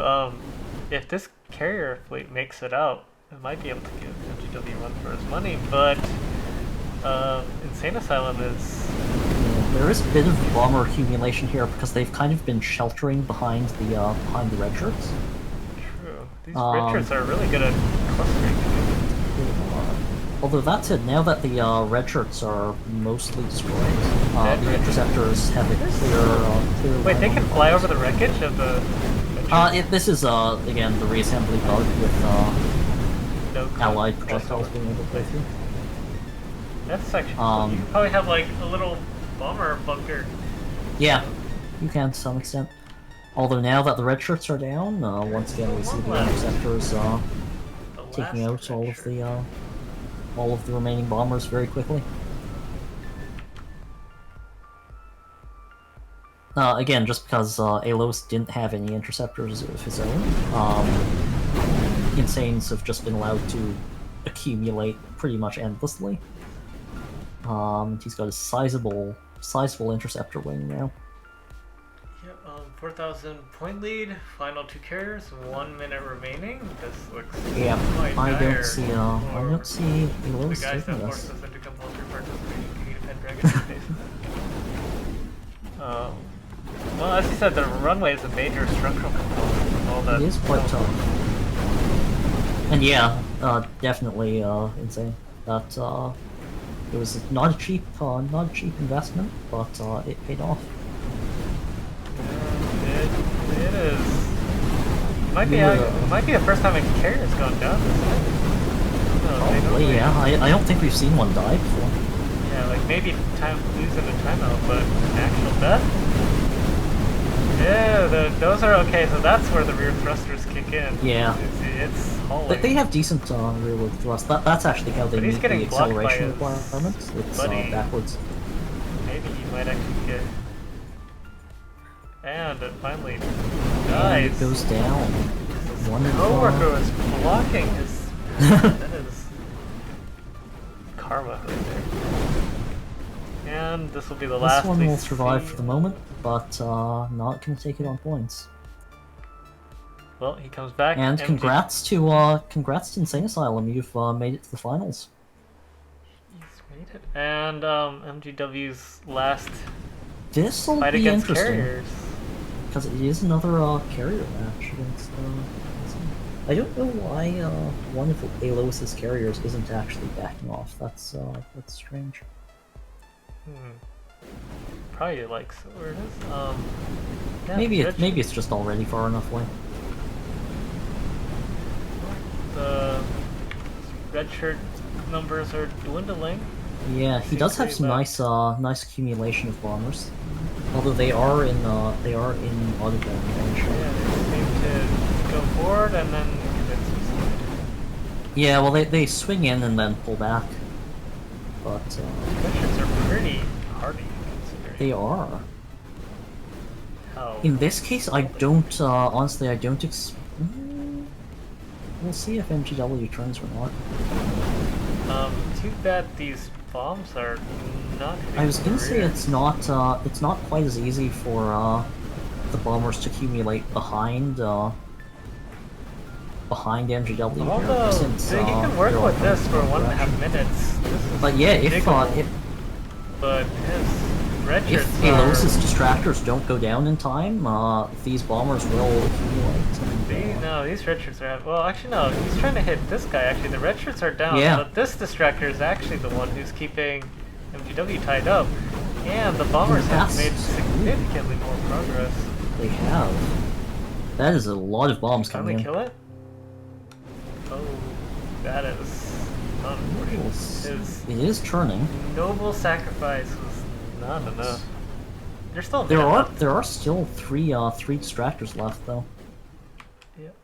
I think don't it's know the where. angle. How it's like make that between two. the two corpses. Yep. MGW. But the bombers, as MGW flies by, the bombers are going to have another opportunity here. Yeah, the barrage missiles did actually manage to take out one of the distractors. Although these bombs, if a stray one comes through that hole, yeah, there is a hole However, it's down to 2 carriers, and in direct combat, MGW will eat them for sure. Yeah, for sure. They're fast at don't like retreating. artillery fire. I mean, Mons was able to retreat from the barrage, so there's a chance that these 2 carriers can make it. See you, Debris. Thanks for joining us, and appreciate the submission.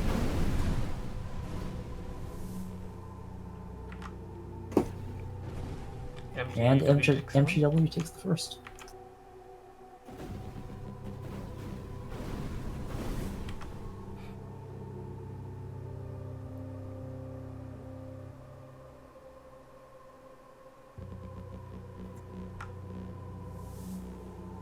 I'll try to stick till final. Good to know. Wait. I will say I'm getting some stream lag. Is anyone else getting lag here, or is it just the Discord stream?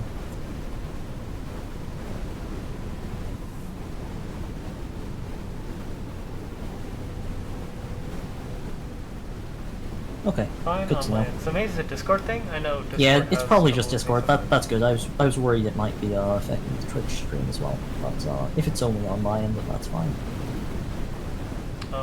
This time, unfortunately, it doesn't look like the distractors have held up quite as well. He's hiding behind some debris, which is quickly appearing. He is, although I don't think it's going to last too long.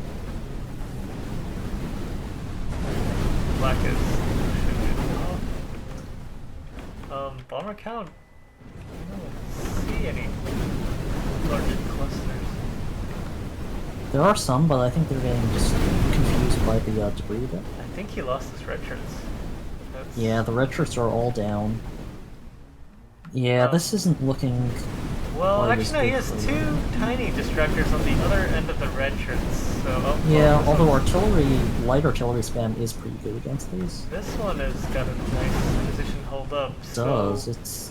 if the barrage missiles can't find him, then these bombs might be able to dig, but... That Oh, popped. but no, it goes There down. goes his chances. Although MGW has lost, maybe not. I was gonna say he's lost some thrusters, but not that many. He can still turn. Yeah, this he actually still has 80 eyeballs. So Yeah. actually no, oh, eyeballs. Wait, missing a couple eyeballs. They're gonna recount for sure. And I'll speed up the inevitable I will say, demise. yeah. And even though the autocannons don't generally have the range to take out bombers, when they do get a chance to shoot at them, Yeah, those bombers immediately die upon getting launched. yeah, the artillery fire is just too thick here. They're taking them out as soon as they take off. Yeah, you do not want to take off into direct artillery fire. Yeah. Taking off from a carrier under fire is not a good time. And MGW takes this. Yeah, so now we've got the finals. final match. Brings us to this 3 versus 1. That, This, I think, will mainly come down to whether or not these blockers can survive long enough for the main artillery ship to drill. Well, at least this round I do not think he belong to this world. That is 1 down, 2.5 minutes left. I'm gonna say this does not look good for Insane Asylum. Yeah. Although he's spinning, so if he can distribute the damage. I will say, yeah, Insane made it Asylum's past distractors the do a very good job at that. These orbs are Stripping damage. taking its toll. It's making progress. Unfortunately, the orbs are not as effective as they should be here, just because of the scale 4 triangles, which, once again, sorry about that. They shouldn't exist, and will not exist in the next room. Enjoy it while it lasts, Mr. Yeah. MW. But, I mean, Although I will before, say, this ship keeps really great distance. Like even yeah, torpedoes timed and out. he has drilled pretty far. I mean, it looks like the artillery is timing out around here. Yeah, that is one weakness of the light artillery as opposed to the medium or heavies. It does have shorter range. MGW is advancing. There is this much Yeah. space to advance for 1.5 minutes. Yeah, he must and have killed MGW takes it. I think it's a kill, right? Must have been. This is definitely a hard fight for Debris, or rather for Insane Asylum. Yep. Very uphill fight. It's just such a heavily armored ship. It's difficult. And losing his shield this quickly is probably gonna be like last. Yeah, the gun placements on the shield ships are quite good. I know. I do like the behavior of those shield ships. They work very well. I know it's bad caster etiquette to claim the winner ahead of time, but I'm gonna say MGW is the winner just so I can curse him in the future. Maybe that will get him to lose a round.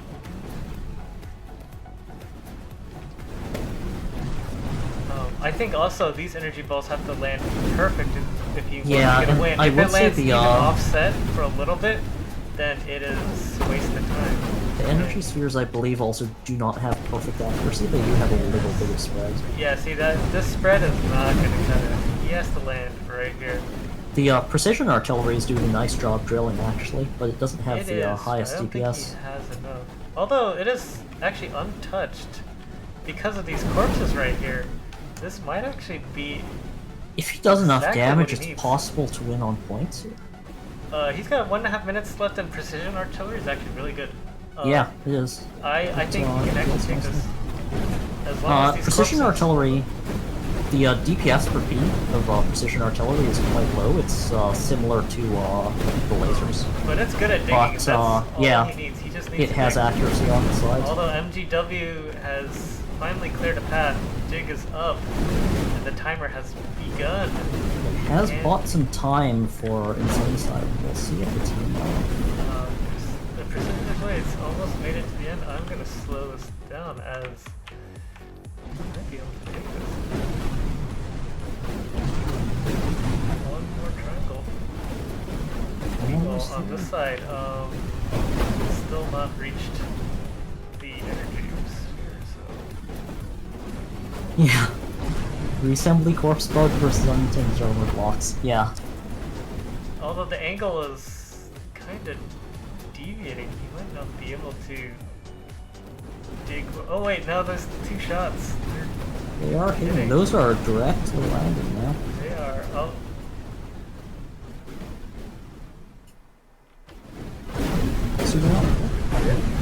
Oh, it's almost through. Taken Almost out the through. PD. Damn. It is. This might This be it. is going to be close. That is a win for Insane Asylum. And yeah, Insane Asylum takes it. This is a competitive finals. We have a competitive finals on our hands. If the if the corpses just have to be in the right spot. They do. But why not? Okay. If those shield chips place themselves just right, it gives Insane Asylum enough time to cut through.